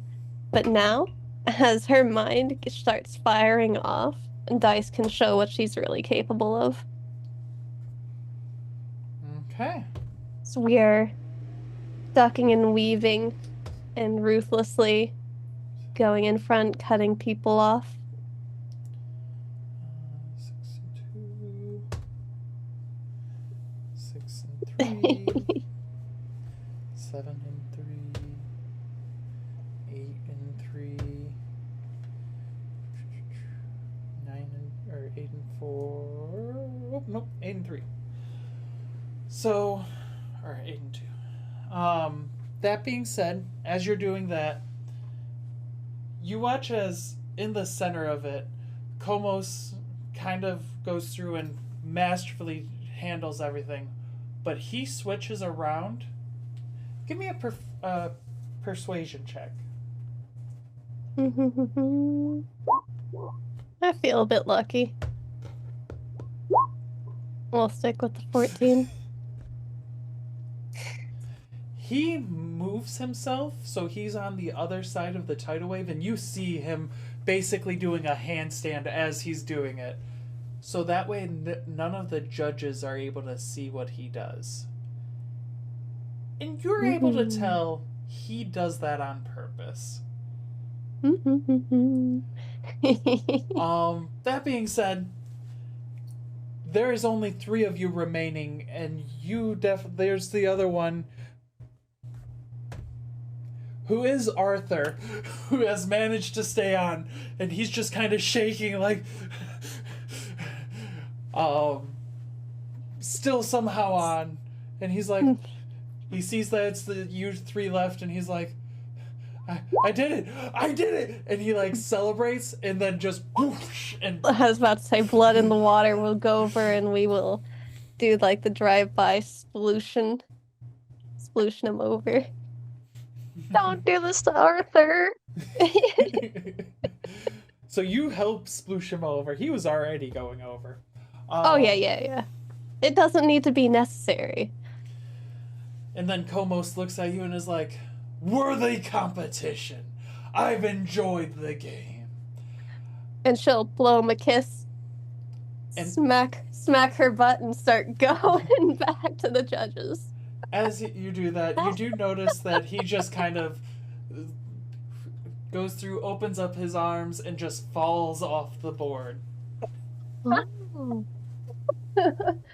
Oh, and she'll nearly kill over laughing at that, but she'll stay on. Make her way back. Make a dexterity save to stop yourself from keeling over laughing. Oh. We feel lucky. Briefly lose balance. It's a very heart-catching moment as the board starts to tip over. She absolutely does not expect this clowning. Just so Stream knows, that was a nat 1 followed by a total of a 21. That was a good luck usage. You got room. You've already made it back to the shore. Everyone else got to watch this going on, if they were caring to watch it. As that happens, and as it was shown that Dice was the winner, Damien, the one who called down the lightning bolt, yells out with a magically amplified voice, "And the winner of the surfboard competition from out of nowhere is Dice!" Hi, yeah, love you. And the winner of the cooking competition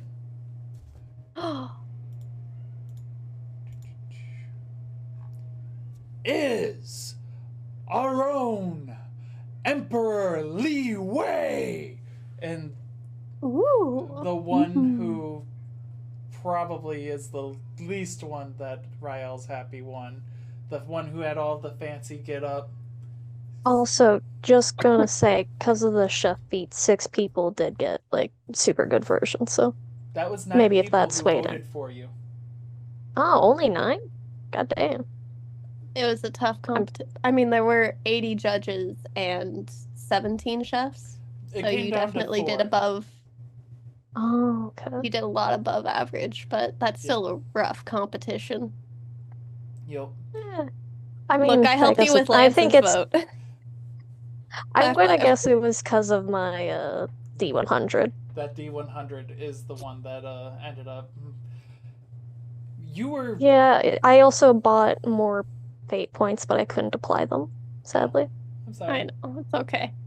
There will be I future would have adjusted opportunities. things. You will have opportunities. You did good. I loved your food. Hey! I mean, I'm still at 5 gold, so like I'm going to be spending money to hopefully win a conch. Yeah, good.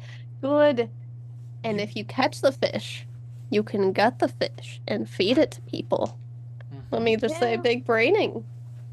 Yes, That is the plan. Technically speaking. That being said, Dice, as you actually, Dice, as you're oh no, you did catch yourself, never mind. I was like, wait, you're in the water.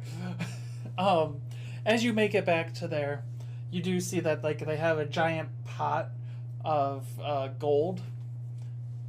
You do get your 250 gold. Guys, we're rich. 252 gold. I was getting a little worried there, not gonna lie. I was at 2 gold left, and it's like, oh man, this is rough. Whoa!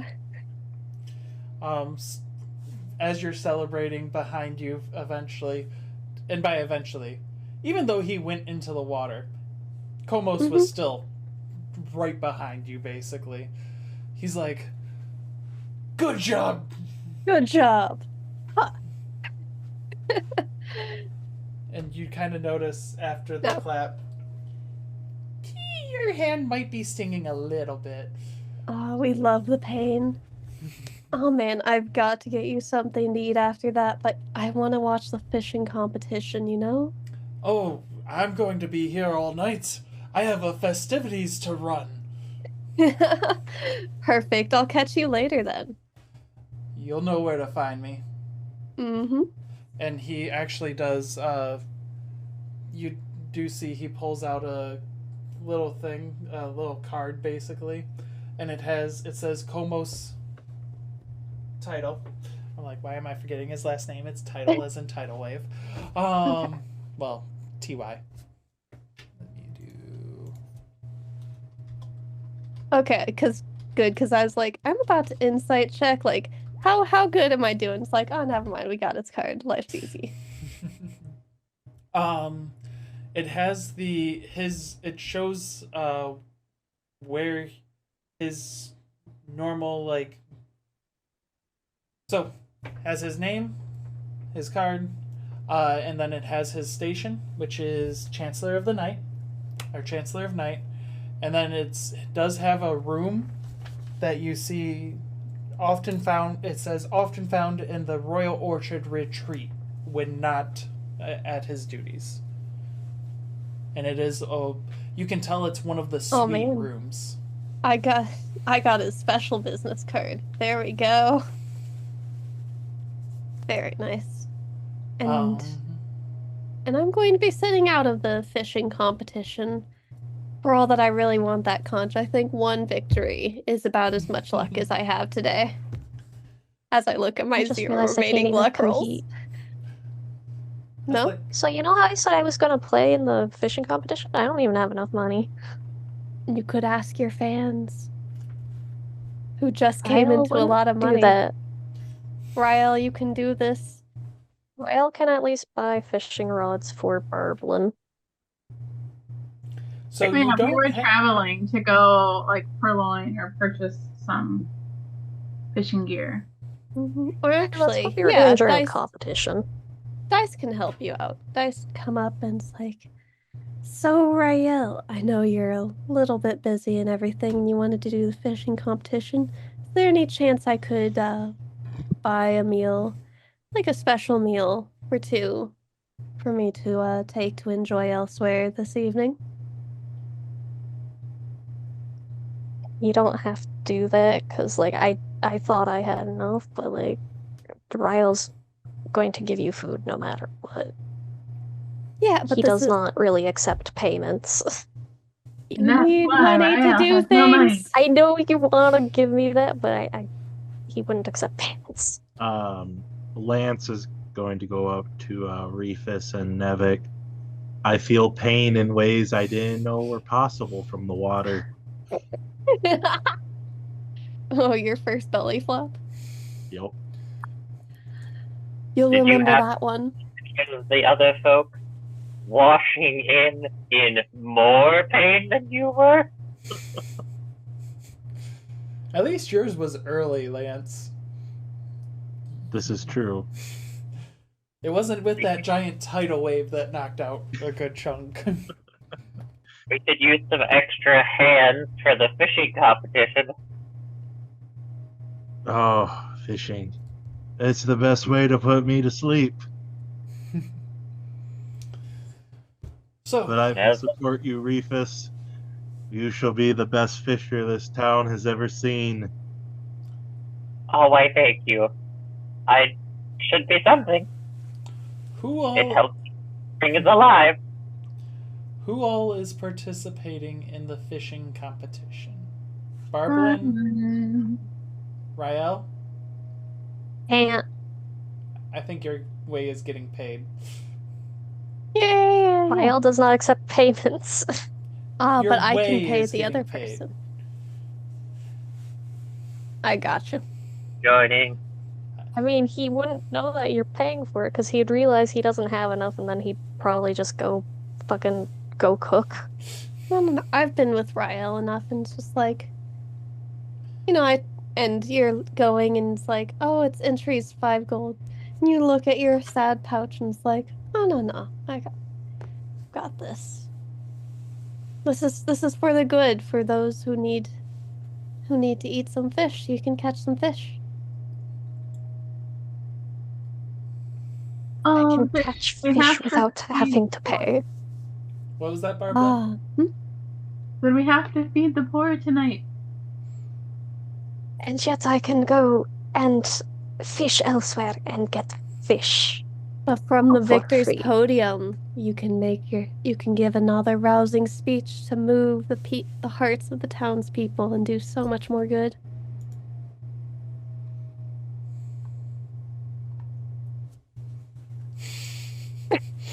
If you won't, I will. Well, you already were.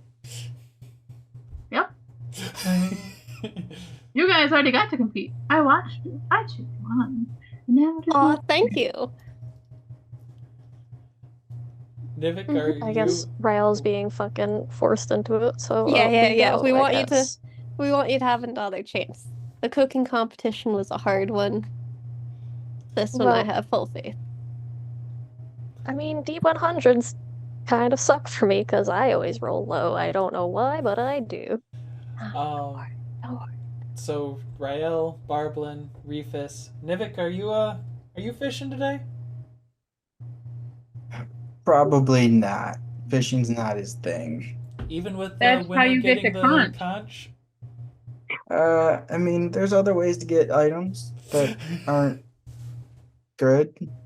Okay. That's a So, as Don't be a everyone's bird. kind of gathering and paying their dues, Damien Blanchard, the mayor of the town, the one with the lightning arms, kind of takes center of attention. So, we come to the end of the Festival of Opulence, at least of the competitions. There will be plenty of drinking and revelry to have tonight. We come to the end, and here we find ourselves waiting to see this glorious conch that has been found. And out of the sash, he pulls out a beautiful, conches. Yeah, they're, you wouldn't actually expect them to be. They'd be gold colored, not actual literal gold that you can see the glimmering of the metal. As he lifts it up high, you see. Everyone, give me a perception check that's paying attention. Ooh, sparkly, shiny. I didn't mean to roll with advantage. Oh, oops. 17. 21, 17s. So anyone who's higher than a 15, Nivik, I'm so sorry. You rolled so bad. Anyone higher than a 15 does see that there seems to be etched into the gold a very soft etching, or at least from the looks of it, of runes going throughout it. Oh. Those of you who were able to perceive it, what languages do you speak? Draconic and Celestial. Abyssal, Infernal, Sylvan. Thieves can't. Common, Druidic, and Orcish. You didn't tell me any Osden specific languages, so I went with Orcish. That's fine. I was like, there's not. I don't really do common for the countries normally, just because there's already enough languages. I might say like an old Osden dialect or something like that. There might be dialects, but it's still common. That being said, Lance. Oh. You notice part of that is... So, a couple of things to note. Some of those runes are draconic. Some of those runes seem to be celestial. Dice. Some of those runes seem pretty close to abyssal. Ooh, I love it. Huh. That's the strangest thing I've ever seen. It seems like a lot of people wrote on it, and I can't... Why? It's just a golden shell. Well, you're always free to give it to me. Oh, but look at how it glimmers.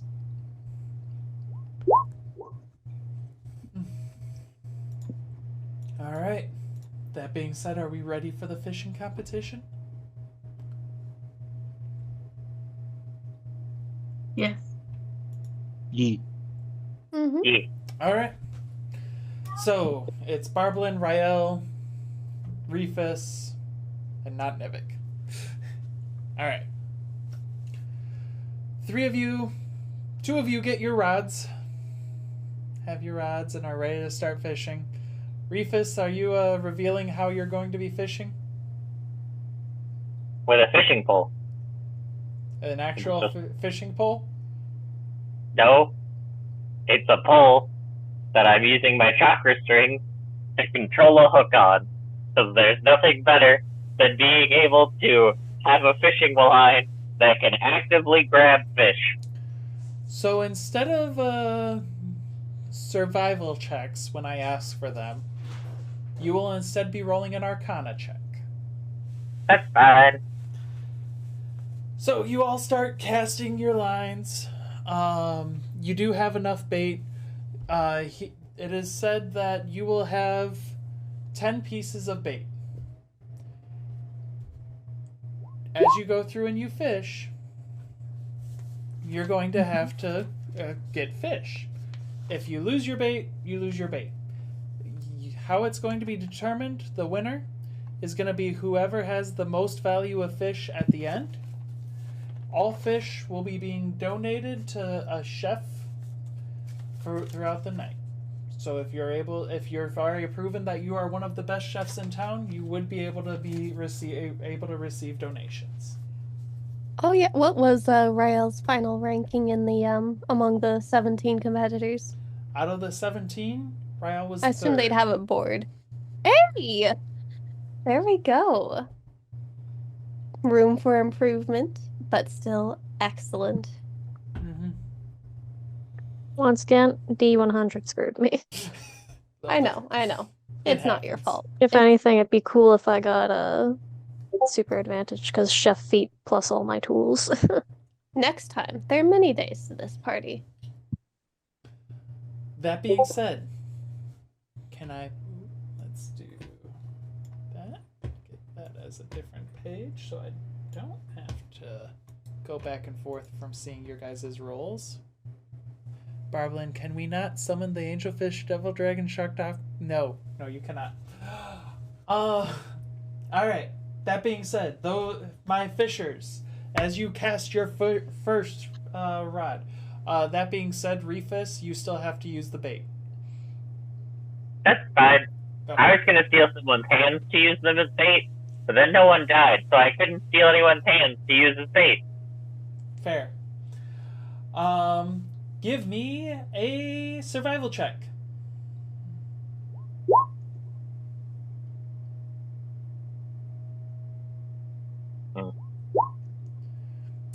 Reefus, you lose your bait. As you're still kind of getting used to that. You're like, eeh, and you end up losing it. Now I hate you. Yeah, you're not used to this. There we go. That being said, for the 2 of you, Barblin and Rael, you both succeed. I'm going to roll some dice. This one's for Barblin. This one's for Rael. Okay.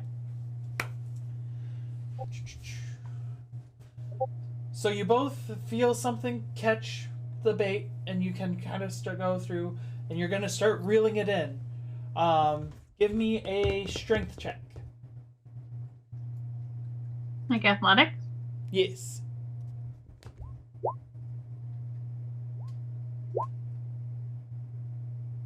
Both of you, Barblin, this is your jam. You're able to easily pull it in. Rael, you still have no trouble. You don't make it look as showy as Barblin, but this isn't about the show. This is about the value. Both of you get a tiny little bluegill that you get to pull out.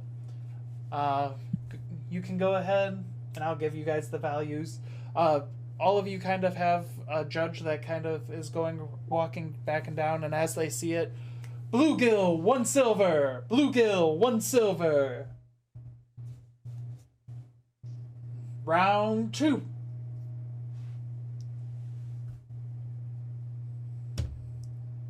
Is it another? It's another survival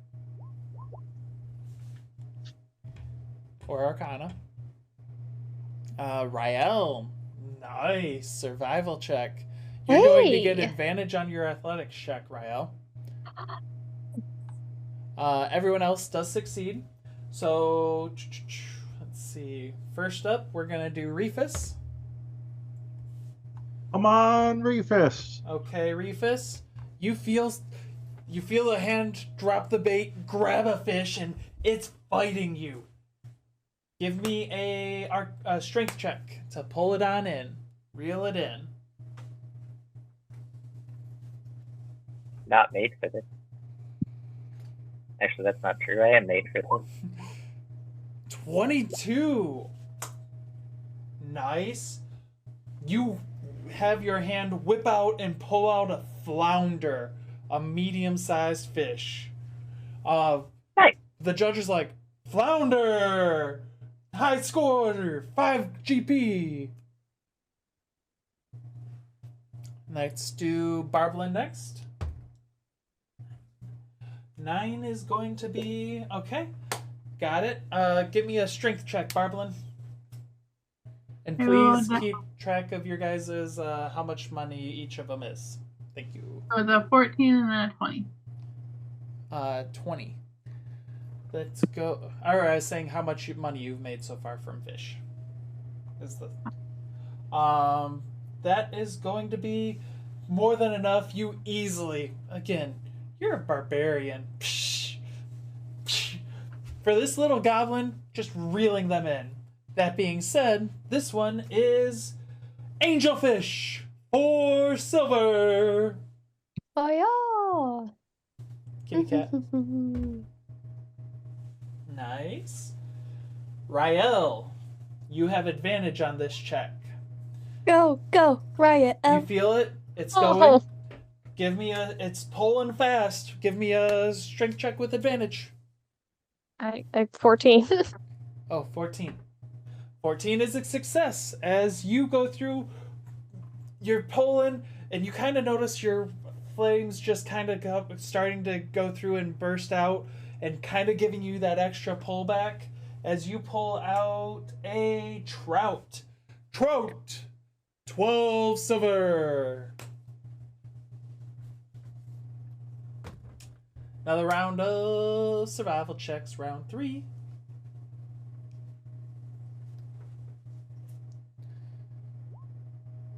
And Arcana 10. So Rael, not enough to get advantage this time, but Rael succeeds. Barblin, you feel your bait get snatched. Reefus, both of you succeed. Let's go with Rael to start. Rael, give me a strength check. Oh man. Also, am I gonna get the fate points from my buying of that or no? How many did you buy? I don't see how many you bought. I bought 1 to roll. 4 fate points.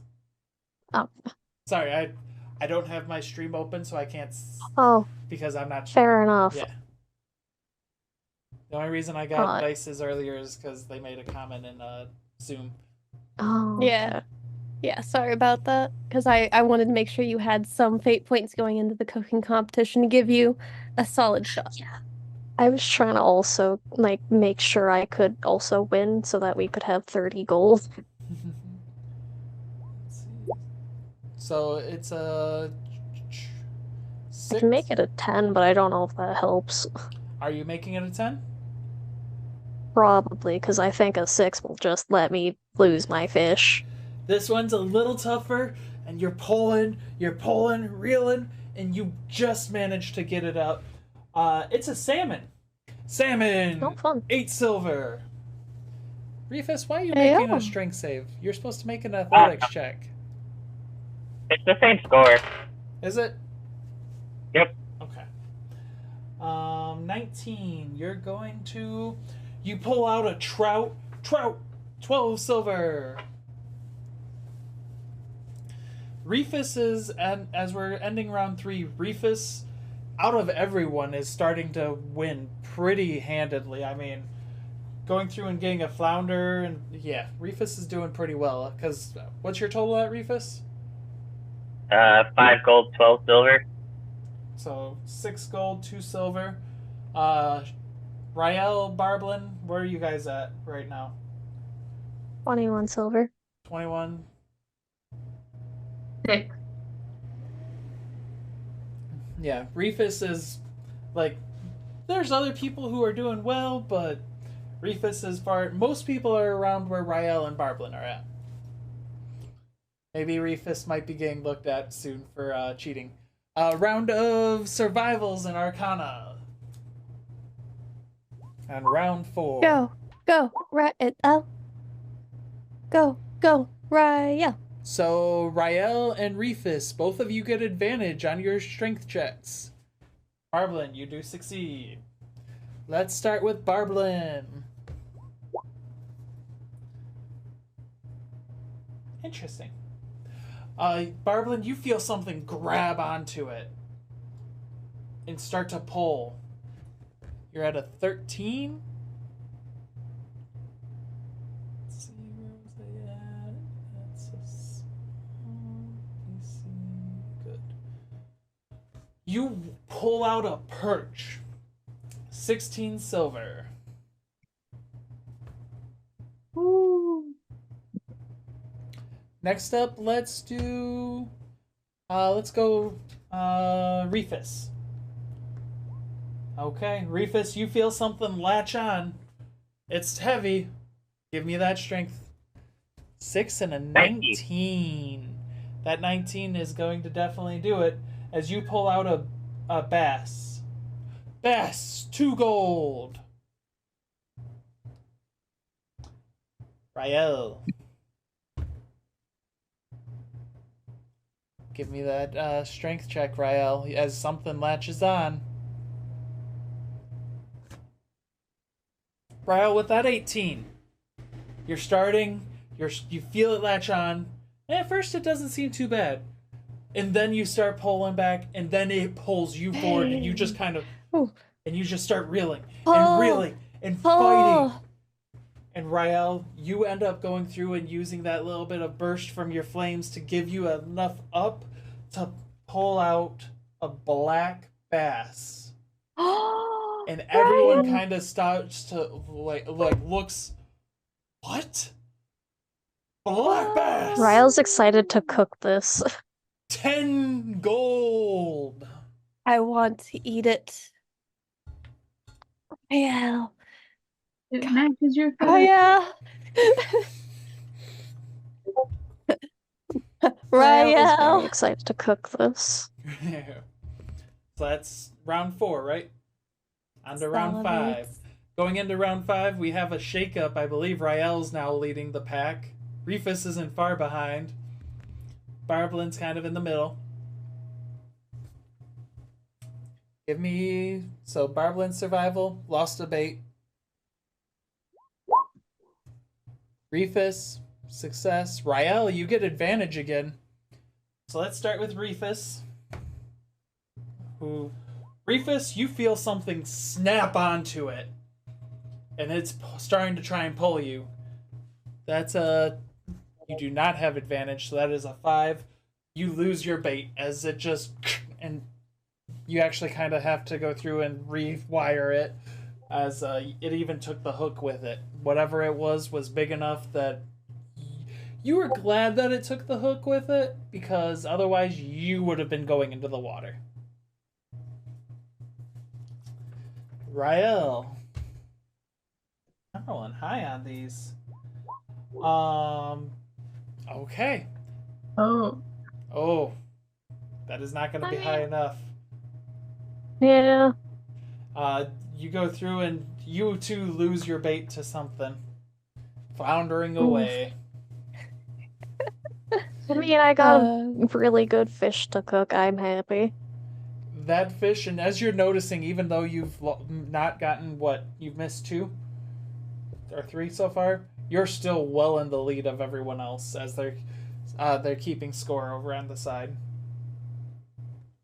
Oh my god, don't you think they're kind of undervaluing the black bass? I mean, I know I would pay like actually quite a bit just for like, a fillet of the entree, and if you add that up among the weight, like really, like look at that. That's a chunky black bass. Sounds like some sashimi. Okay. We're loving Barblin's fish too as well, though. Even if they're lower valued, they're still going to be tasty. They will. Mm-hmm. That being said, round of survival checks as we go into round 6.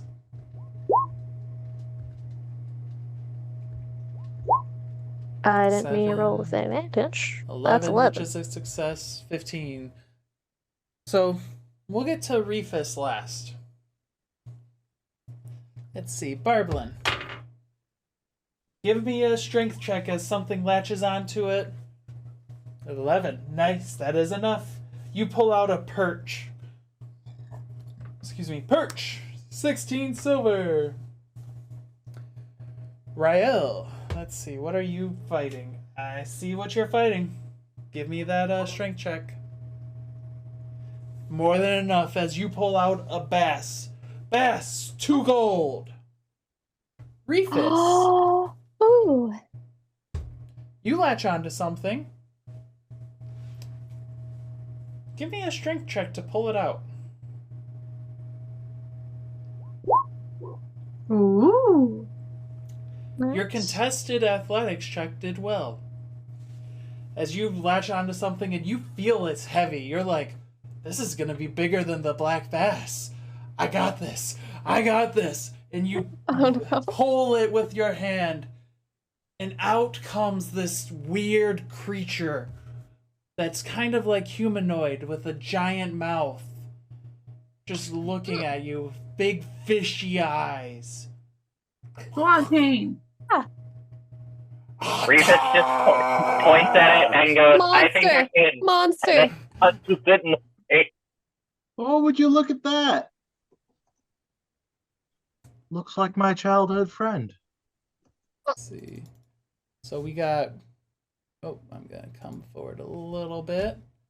There's a lot of you guys that are out there Yeah, if you right could show now. us where we would be. Yeah. That's what I'm about. I just got to switch over between 2 different ones. Alright, where is Barblin? Barblin, you're over here. You guys have enough that are big and beachy. You guys have gotten to interact a little bit with each other. I think you guys would be relatively close. You've kind of... Let's see... Pulling up her hat.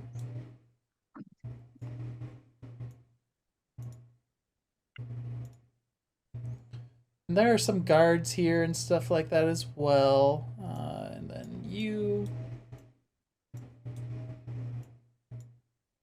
2 are there. Some people are up here. You guys wanna...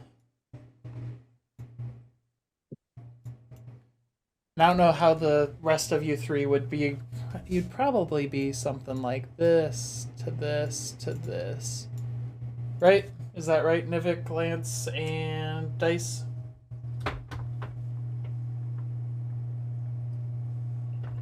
Did I lose you all? I feel like I lost you all again. 1 second. There you are. Okay, I'm back. You guys back? It was a momentary interruption. It was 2 team. Okay. And then I want this to come here. It'll kind of work out perfectly as I do that. Sorry, I'm also figuring out how I'm editing everything, and I'm like, this works. GM layer. Nope, GM layer. Refis, you're there. And let's do 2-layer, token layer. So a giant, weird, fishy-eyed creature, giant jaw, just kind of gets pulled out, yells, "Attack!" And with that, yeah, we'll keep going for a little bit. I'm like debating, I'm like, do we end it, or, no, we keep going for a little bit. And that's that critter right there. Yep, give me a second. Yep. I'm gonna move some more things over to token layer. Ooh. 2-layer, token layer. 2-layer, token layer. Who thought it was going to end up like this? And Dude, that, this is why you don't fish. I should say this. That sounds more right. Mm-hmm. And that being said, turn order. Nice. Empty it out and we can get rocking. Green. Everyone, please go ahead and roll initiative. As I Yep, see select your token first. Yep. Honestly makes sense. We were distracted with fishing. And I am on the ball.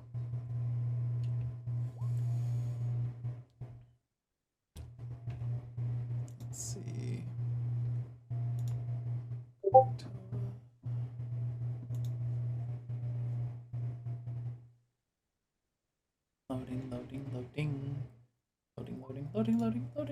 Loading. Alright. Has everyone rolled?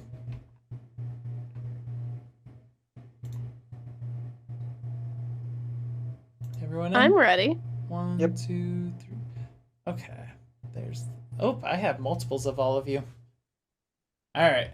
Dice, what initiative did you have? 22. So your 9 is gone. Rael, what was your initiative? 5. 5. So your 10 is gone. Barbalin, what's your initiative? I roll a 4. So your 10 is gone. Lance, what's your initiative? I got a 20. Dirty 20, not nat 20. That's fine. Refus, what's your initiative? 14. The 21 is gone. Nivik, what's your initiative? 21. 21. I only see 1. Okay. And Dice, you're at a 22? Yes, I am. Alright, Dice, you watch as this one that Refus ended up pulling out is now up, and give me a knowledge nature. Yeah. Nature. And Yeah, everyone 10. can give me a knowledge nature, actually. That's Yeah, it. let's learn a little bit about this fight. I only got a 10 on my roll. I could use some help. Maybe not from Barblin. That's a good old 3. I spend my time in the street. Refus, so You know, Nivik. It's kind of fitting that the nature man and the body lover got almost 20 and then 20. It's kind of fitting what all happens. Rael, Nivik, and Refus. So, Kuatoa are kind of a little bit on the otherworldly side. Like, they're humanoid, but they're not. Like they're a little fishy. They have some like weird perceptions. Um, little sticky. They don't like coming out in the sun, and the sun is still up. It's now about 4 o'clock, 5 o'clock in the day, so the sun isn't like it's starting to go down a little bit, but it's still going to be up for another 4 hours. But they don't like the sun, so something had to have pulled them out of the water because they like being in the water. Why would they go through and invade a city or town of people when they can just stay in the water? That being said, they are here. And that being said, it's going to be an interesting little bit of time. Also, I forgot guards. And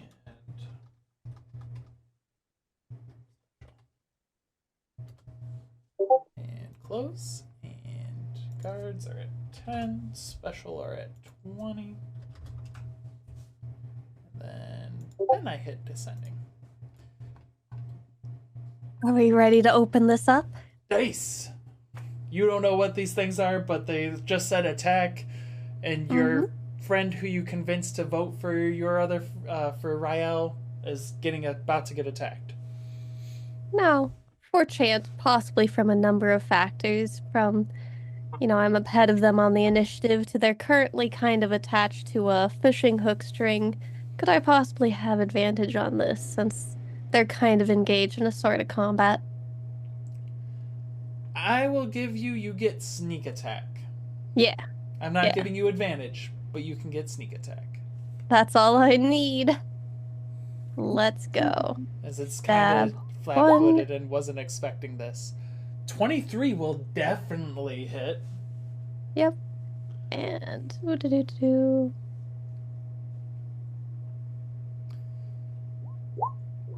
for a total of 7 damage.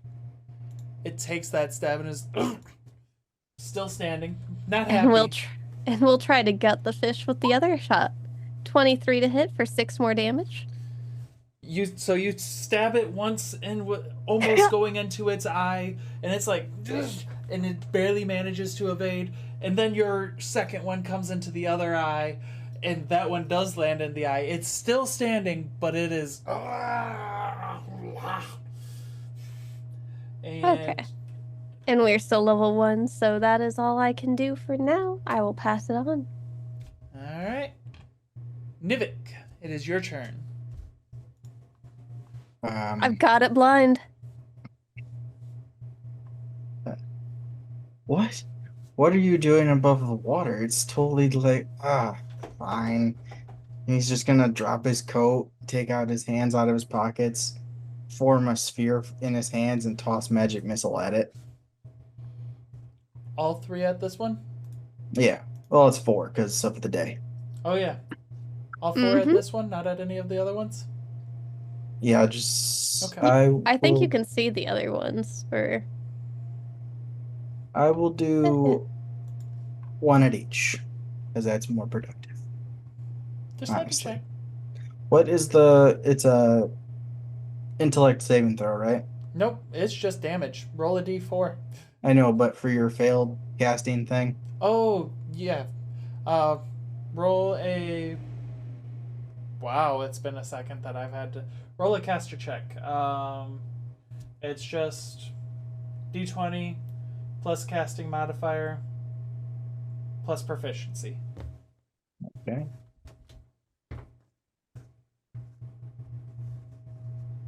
Sorry, it's been a second. It's not what I want. I want this one.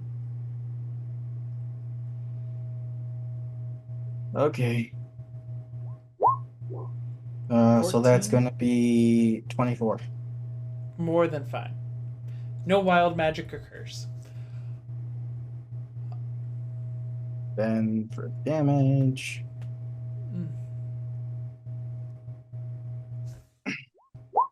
It's going to be 2 for each. Also, that would at most be a 21, by the way. Yeah. I might have math wrong. You're good. I was just letting you know. I was like, your proficiency bonus is only +2. 2 damage each. Oh, yeah, I looked at initiative. That's my... Yeah. 2. So describe your magic missile. It actually comes out of his hands in the form of a fairy dragon, and it gives him a little nip in the shoulder, and then explodes. Yay! Astro's pleased. Nice. So 4 little fairy dragons go.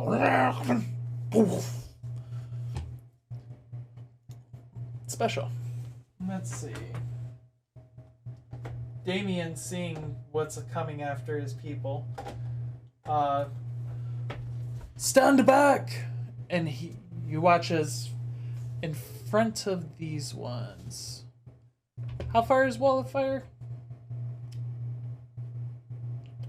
Anyone remember that off the top of their head? How far of a line can he make? I thought it was Just wanna just look like up 30 quickly. foot, but I'm not sure. Let's see.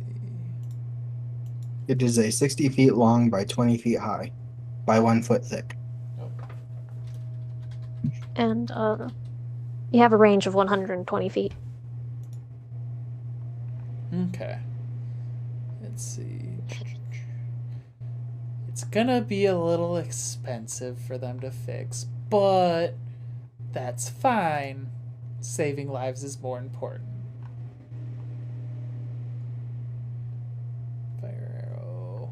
I mean, depending on where they put it, it's not going to be touching at either of the How long is Pierce. it? It's a 60-foot line?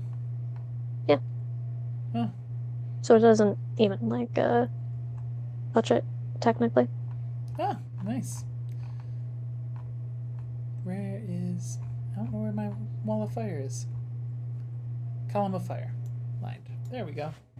We can also do that now. Fire. Map layer. Map.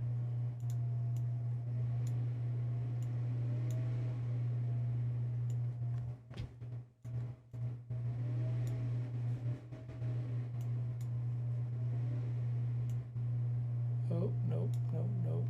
Thank you. This one.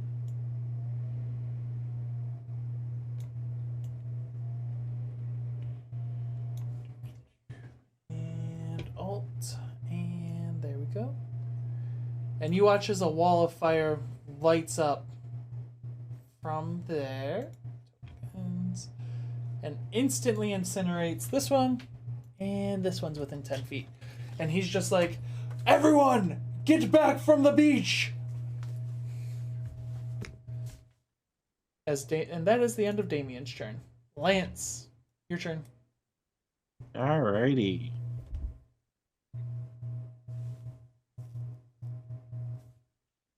Lance is gonna sorry ma'am, this is the only way I know how to fight. And he's gonna kinda in a poof of smoke turn into a small dragon and claw at the little fish person. So you watch as this human just becomes a dragon next to you. And then just, claw. 21 definitely hits for 11 damage, killing it. And then my bonus claw for 4. So you put Hitting both it of while your it's down. claws into its head and pull out its brain.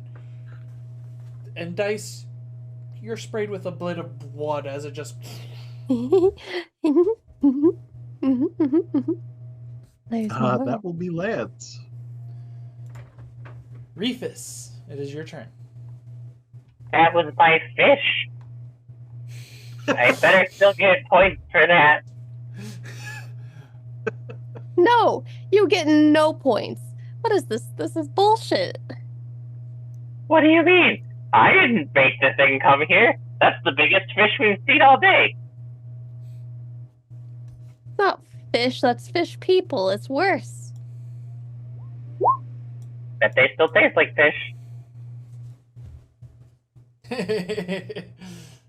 I like Nivik's little line of thoughts. Oh, I do too. I just have to, you know. So Reefus moves away. Then, it would be here to do it. Actually aligned with me. Ta-da! That's all I got. Okay. There we go there. Right, 1 second. Next up is... Oh, wrong one. Guards. So this one's going to come up here. Take a ready to action to defend those who are over here. Even though you guys seem to have that pretty well. This one's going to come up over here. Stay back, everyone! And they're just kind of readying their spears. Kind of forming a wall. These ones are going to come double move. Actually, with everything that's there, they're going to move over here. Over here. And they're basically starting to move over to this side, so that way they can try and defend the retreat from there. At that, Komos is gonna come 30, 60. You watch as Komos, seeing everything that's going on. Give me a perception check in the thick of battle, dice. Yeah. Thank you for understanding.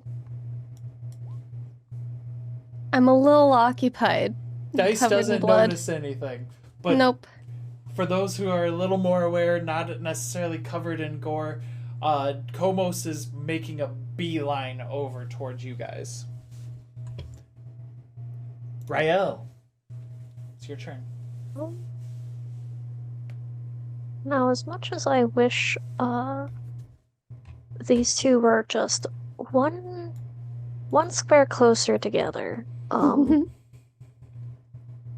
gonna do my caster check. 21. 21 will succeed. And because our damage spells are cast as if they're one spell level higher, that's probably not gonna hit. 9. 9. On one of the Kuatoa, they currently are. This one's speed. They have that out though. 9 is still not enough. That'll still miss. But doesn't it have an effect on? Oh yeah, no, hit or miss. So they still have to make the save. Is it just one of them? Dex Yeah. save, right? Wait. I mean, if I missed, potentially it's between the two, but I don't know where I specifically missed at. You know what you're great at? Give me a D100 roll. I'm gonna get one somehow. I didn't get one.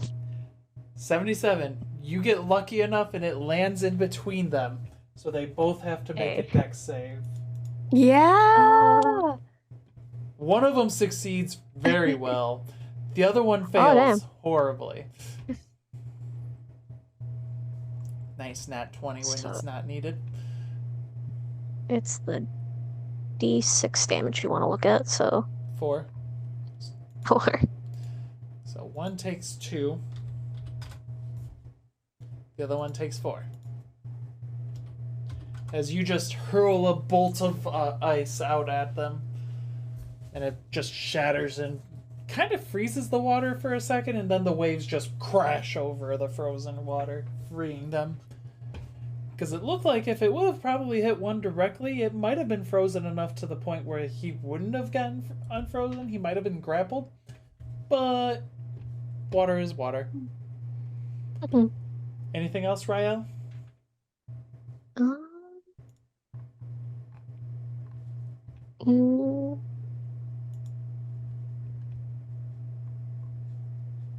Yeah, no. He's kind of just gonna stand here still. I don't really have any good bonus actions currently. Barblin.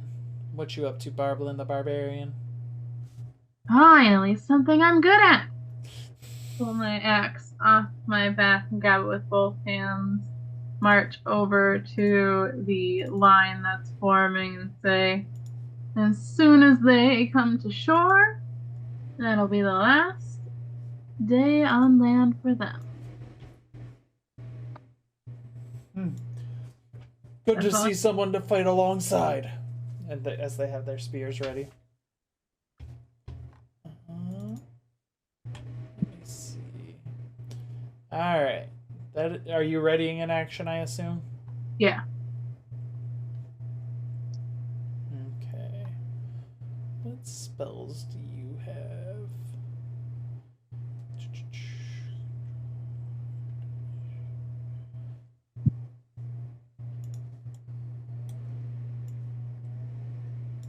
So, rising out the back, you see floating to the surface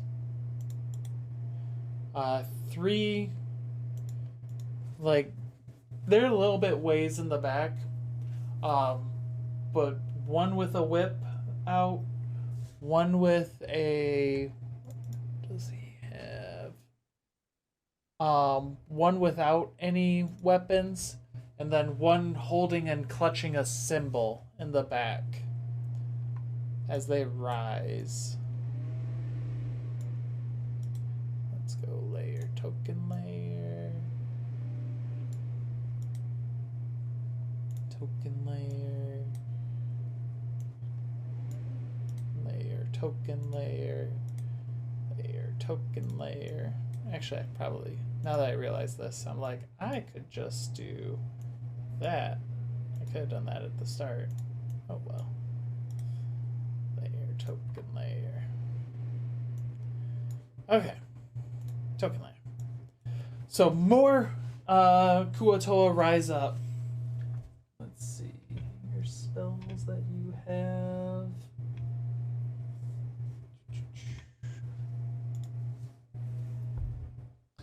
Does he have what I want him to have?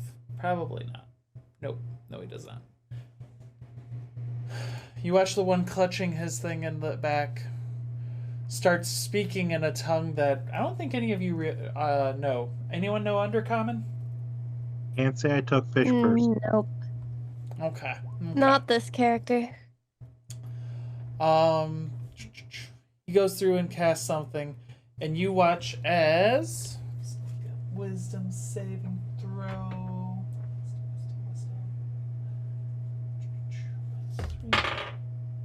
Yeah.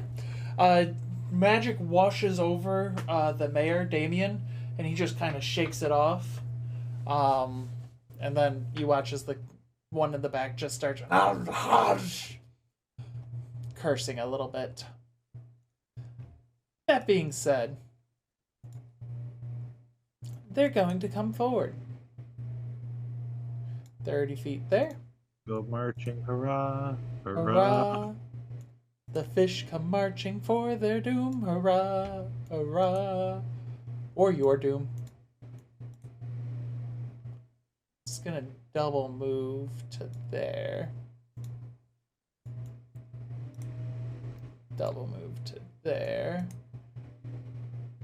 Double move to there. And double move to there. I'm gonna give them... Nope. Okay, they're not smart. Got it. Heyo. How smart are they not?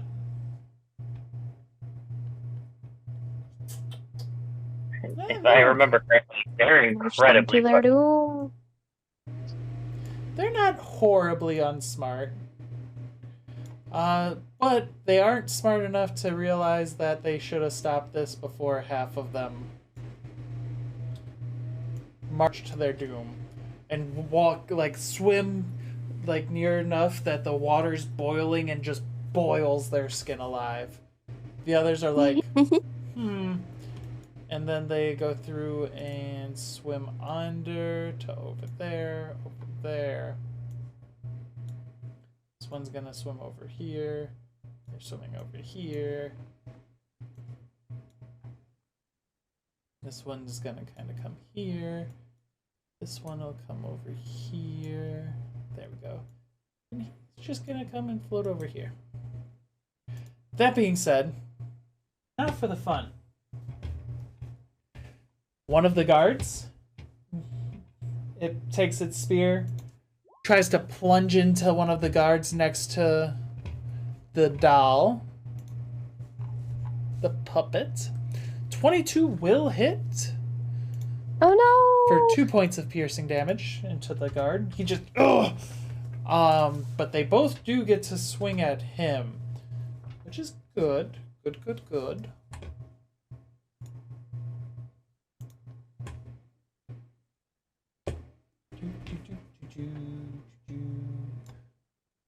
see.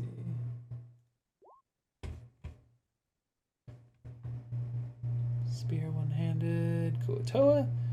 21 will hit. 16 will hit for... Oh, no. 9 points of piercing damage. This one is still standing. It's not doing well, but it's still standing. This one is going to hire... Are you feeling odds or evens, Reefus? Odd. Reefus. Does a 14 hit your AC? My AC or the puppet's AC? Your AC, because you were not lucky. Yes, that does hit me. 6 points of piercing damage as it stabs into you. Okie dokie. How's Reefus doing? I have 2 HP. Okay. This one is going to attack Barblin. Barblin, you do get an attack as it gets into your range. Yeah, so I rolled a 10. Oh, you already... Oh, I see you rolled already. 10 misses. Alright, would that have been at the one that was going past me to attack Ryle? Nope.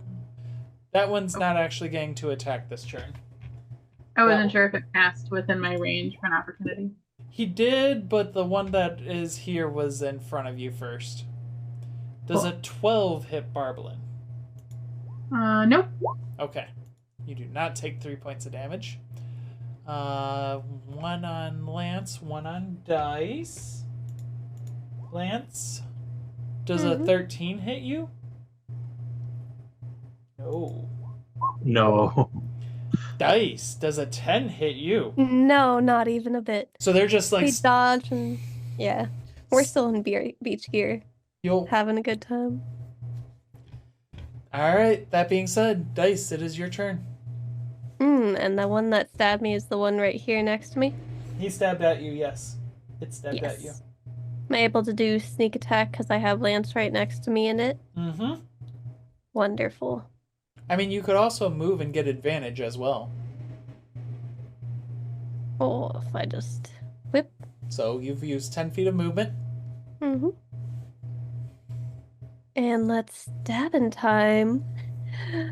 Party. This one, since it does not have a shield, a 12 will hit. Oh, for a total of 13 damage.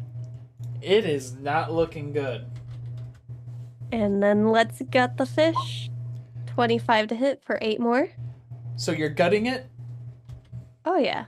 One stab in the back to kind of have it go, and then you just take your other sword and just, and its guts just spill out of it onto Lance. Oh, no.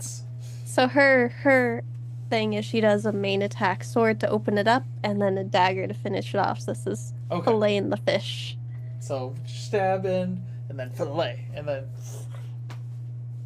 Did I get a kill? Yes. Yay! We're up to 9. Now including that session 0. It's a good day. And we should come over here and help out the poor Royal boy. I am out of stabbing actions, unfortunately, so that's it. Yep. Nivik. Or sorry, if I can be right here, then Ryle can get advantage or run away easier. We'll have to move here, but yeah, thank you. Yeah. Your turn, Nivik. So Nivik is going to look at Lance. We're going to talk about this later. We're definitely going to talk about this later. And then he's going to turn to the fish that walks up towards him. You know what's really fascinating about you all? Fish out of water. And then he's going to throw his hand at them for a shocking grasp. Okay. Nice.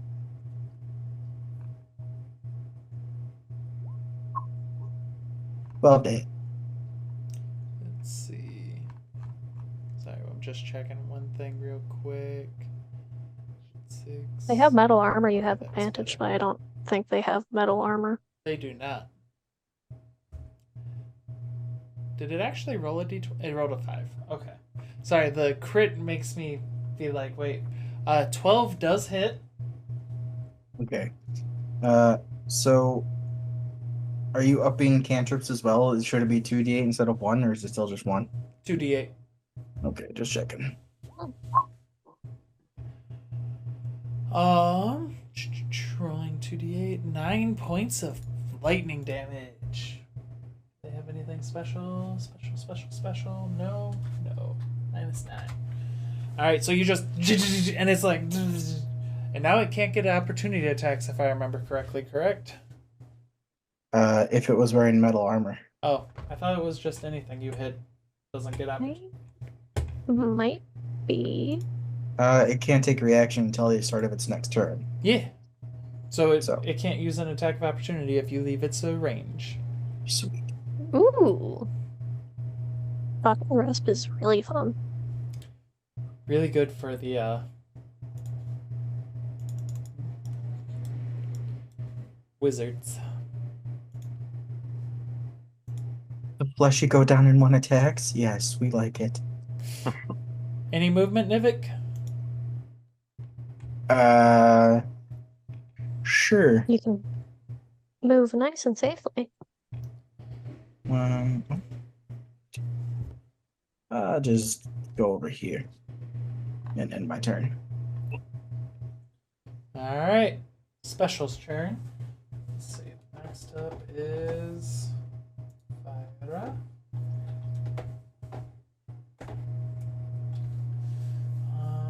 Already did that. Let's see. Fyra, you watch as next to Damien, she ends up taking her hands in, mutters a prayer, and you watch as like this aura appears around Damien. Also, at this point, that's when the people that are, civilians are starting to run. Makes sense. Screaming like, ah, run away!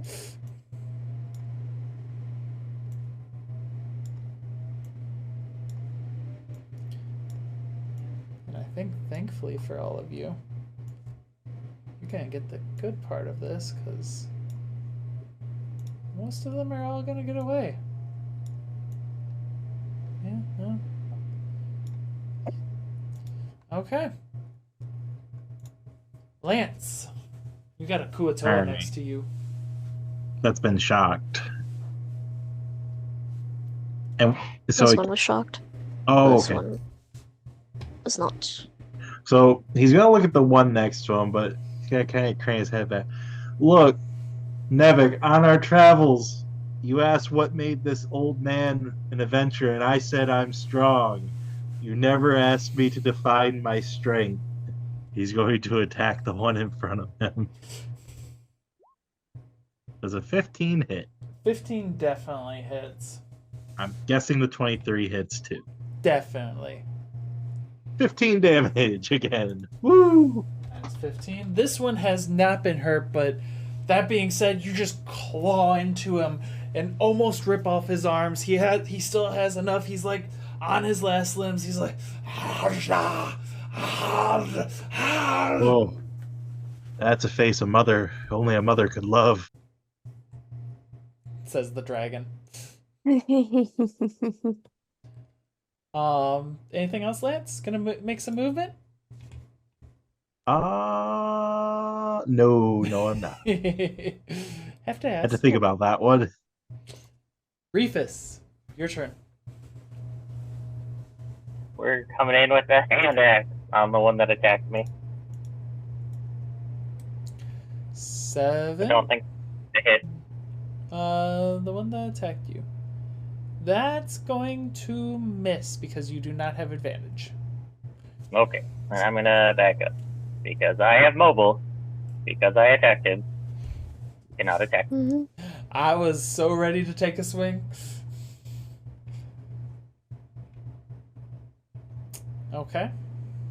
I'm going over here. Anything else, Reefus?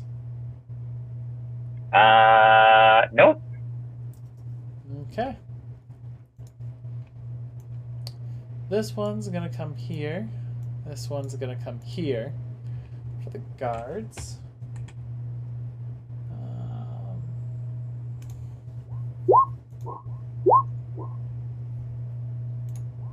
That first one is just perfectly balanced, as all things should be. Yep, but it is also perfectly balanced as a miss. Oh, just 7s. So that one stabbed and killed. Minus 7. One's there. And then this one's going to come back here to kind of try and make sure they can't get flanked some more. Actually, he'll come here. There we go. Other guards are going to keep doing other guard things.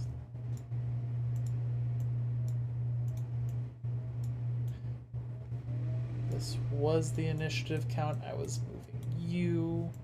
So you're going to come here. And he comes on over and he's pulling out his hand axes.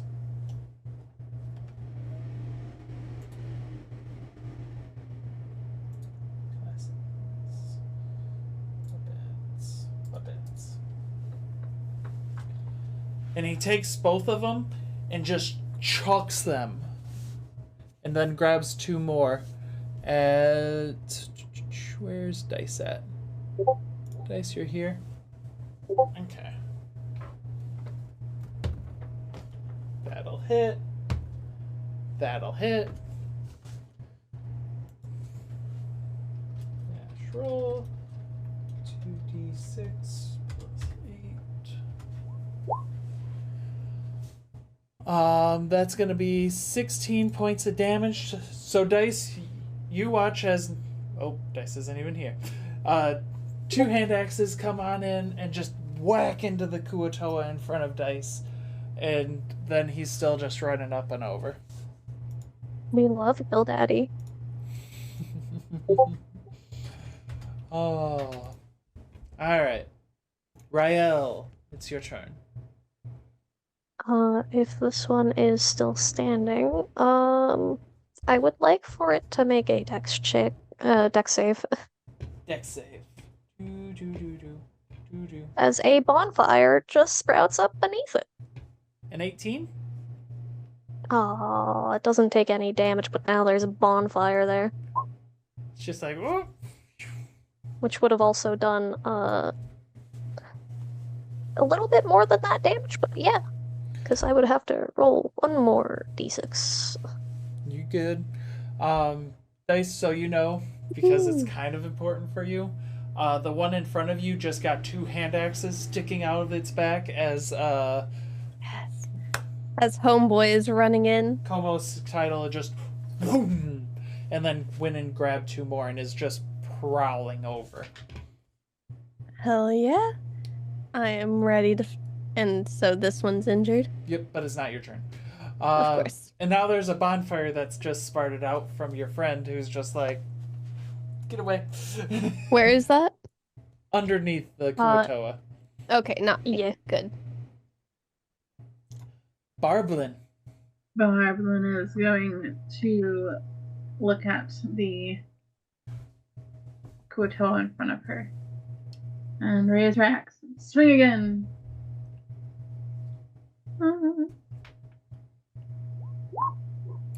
13 will hit for 18 points of damage. You just whoosh, cleave it in half. You all, for those of you who don't know Barblin, see this little goblin with an axe that its head size looks as big as, or wait, just boosh. The blood splattering up. How you fillet a fish. Let's try for round 2. And I'm going to walk swaggering over to this one with advantage. Yup. And there's now also an axe indentation in the... I say there's an axe indentation in the ground underneath that first one. This second one, you just watch as Barblin rounds up, jumps, and lifts it down and just...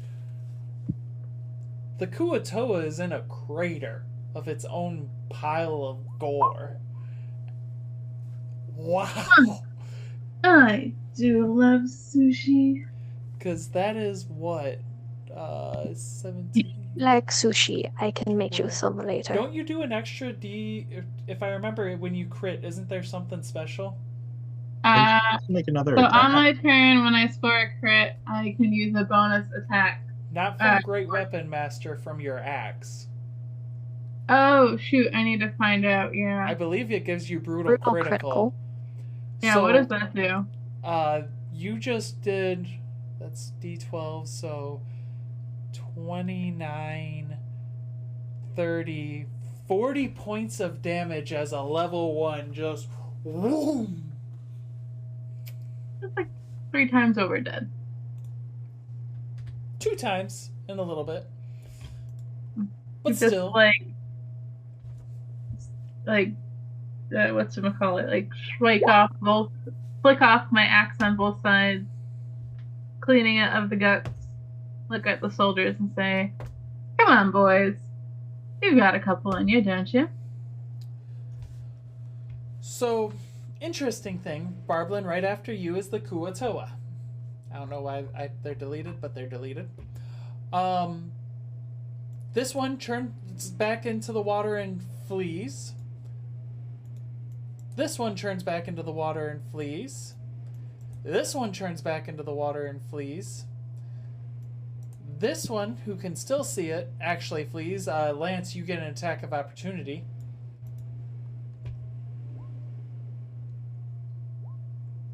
That'll hit and will kill it. Mm-hmm. Dice and Rael, you both Acceptable. get an attack of opportunity. Yes. Pachow. That misses. No. That Wait. will hit Nice. enough to kill it. And then this one is gonna flee. And now this one comes forward. And looking at you, Barblin. You guys are not important for me anymore. This one has a, as it gets up, you notice it has a little staff that seems to have like 2 little pincers at the top of it. Let's see. And it tries to take a bite out of you, Barblin. Does a 16 hit? Yeah. For 6 points of piercing damage, and you are not raging. Nope. And then this one does a 9 hit. No. So it tries to like pincer you and like grapple you onto it, but it's not able to. Okay. Then this one, how aware is he? Hey, buddy. He's... Actually, he goes through and you hear... And you kind of see the one that just, like, bit you, Barblin, just kind of look. Kind of like... And I mean, it's fishy eyes. And it's weird. And you're not used to seeing a Kuatoa. You don't know much about them.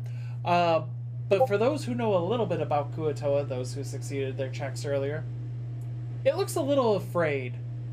Like the call for retreat just got made. And it is definitely not going to be able to retreat. And so it goes. They should be retreating now. And it says, let's see, what's the one I want?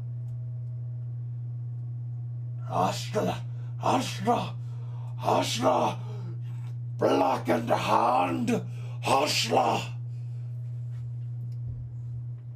That's the only word you understand of his undercommon. Is that a religion check? Yeah.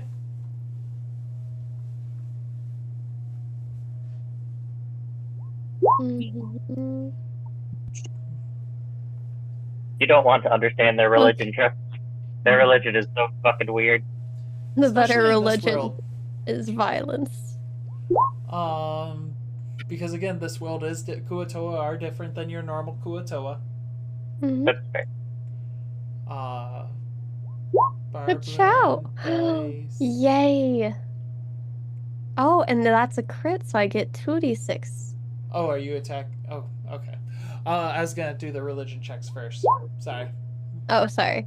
We both rolled pretty low, but if Rael got something, my head's empty. Barblin got something. Barblin got 18. Ooh, nice. Barblin. The blackened hand is Hamu. Hamu, the blackened hand. Hamu. Oops. Sorry, y'all. Who is? Oh, it's not letting me do that. I gotta relog in. That was the old Hamu alpha. Was, yeah. I don't know how he became an actual god because he died. No, he didn't. No, he was exiled. He was exiled. Oh. You guys did. There are a few of them on this list that weren't killed.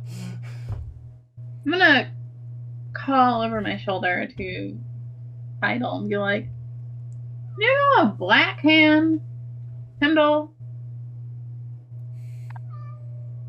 Buddy. And remember for crits, it's not roll 2d6, it'd be roll 1 and then max the other one. That being said, so that's That 8. kind of just rolled. You're good. Well, I was also saying for your sneak attack. Okay. So that's 8, 14, 20, 26 points of damage. As you stab I roll into up him. and slice this fish's throat. Is it still up? Oh, yeah. This Okay. one looks a lot sturdier than the others. Then it's dagger time. Do. 21 will definitely hit for another 6 points of damage. So your two daggers slink in. Well, your short sword slinks in, and then your dagger rips in a little bit more. He's a little bit bloody on his back, but he seems to just be getting, like, he's bloodied now, so he's just like, oh. All right, we will leave it to the next people. Nivik.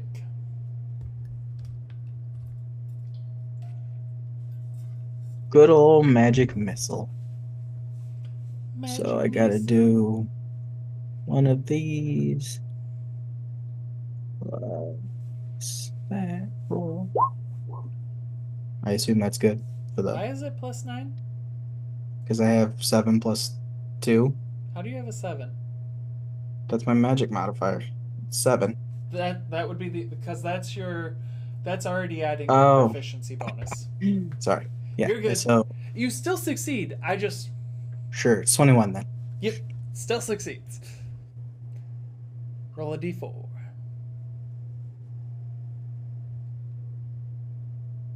Nice. For 4 points of damage, so that times 4. All of them on this one, I assume, right? Yep. Your 4 fairy dragons, gosh, and just explode kind of all over him, kind of like. Sorry, I'm gonna make Dragon Ball Z references now. Gotenks' little goat boost ghosts. I'll even add the extra ta-da for you. All right. Anything else, Nivik? Nope. Special. They're gonna keep doing what they're doing. That's fine. Everyone's fine. Lance, it is your turn. So it's really just this one left in front of me. Yep, the others have started swimming away. Far, far away. I'm gonna resume my human form inside. Okay. Is that all? I'm gonna double move.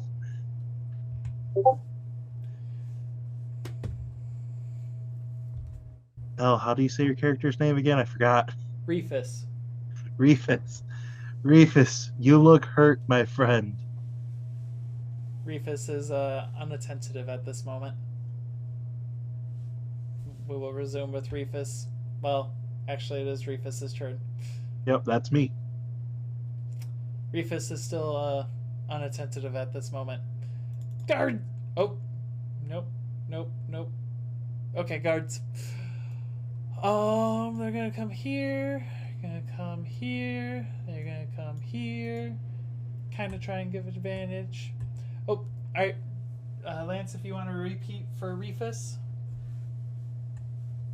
Lance ran over and kind of placed his hand. Are you okay, Reefus? You look hurt. I can't heal, so that's all I'm doing. You just see Rufus cough up a bit of blood. And it is Reefus's turn. Oh. Wunderbar. Does this work how I want it to? Nope. I've selected all of you. Not supposed to have that much control. These two. 5. And I'll move the puppet off of you, I promise. Ta-da. Where's the puppet page? Here's the puppet page.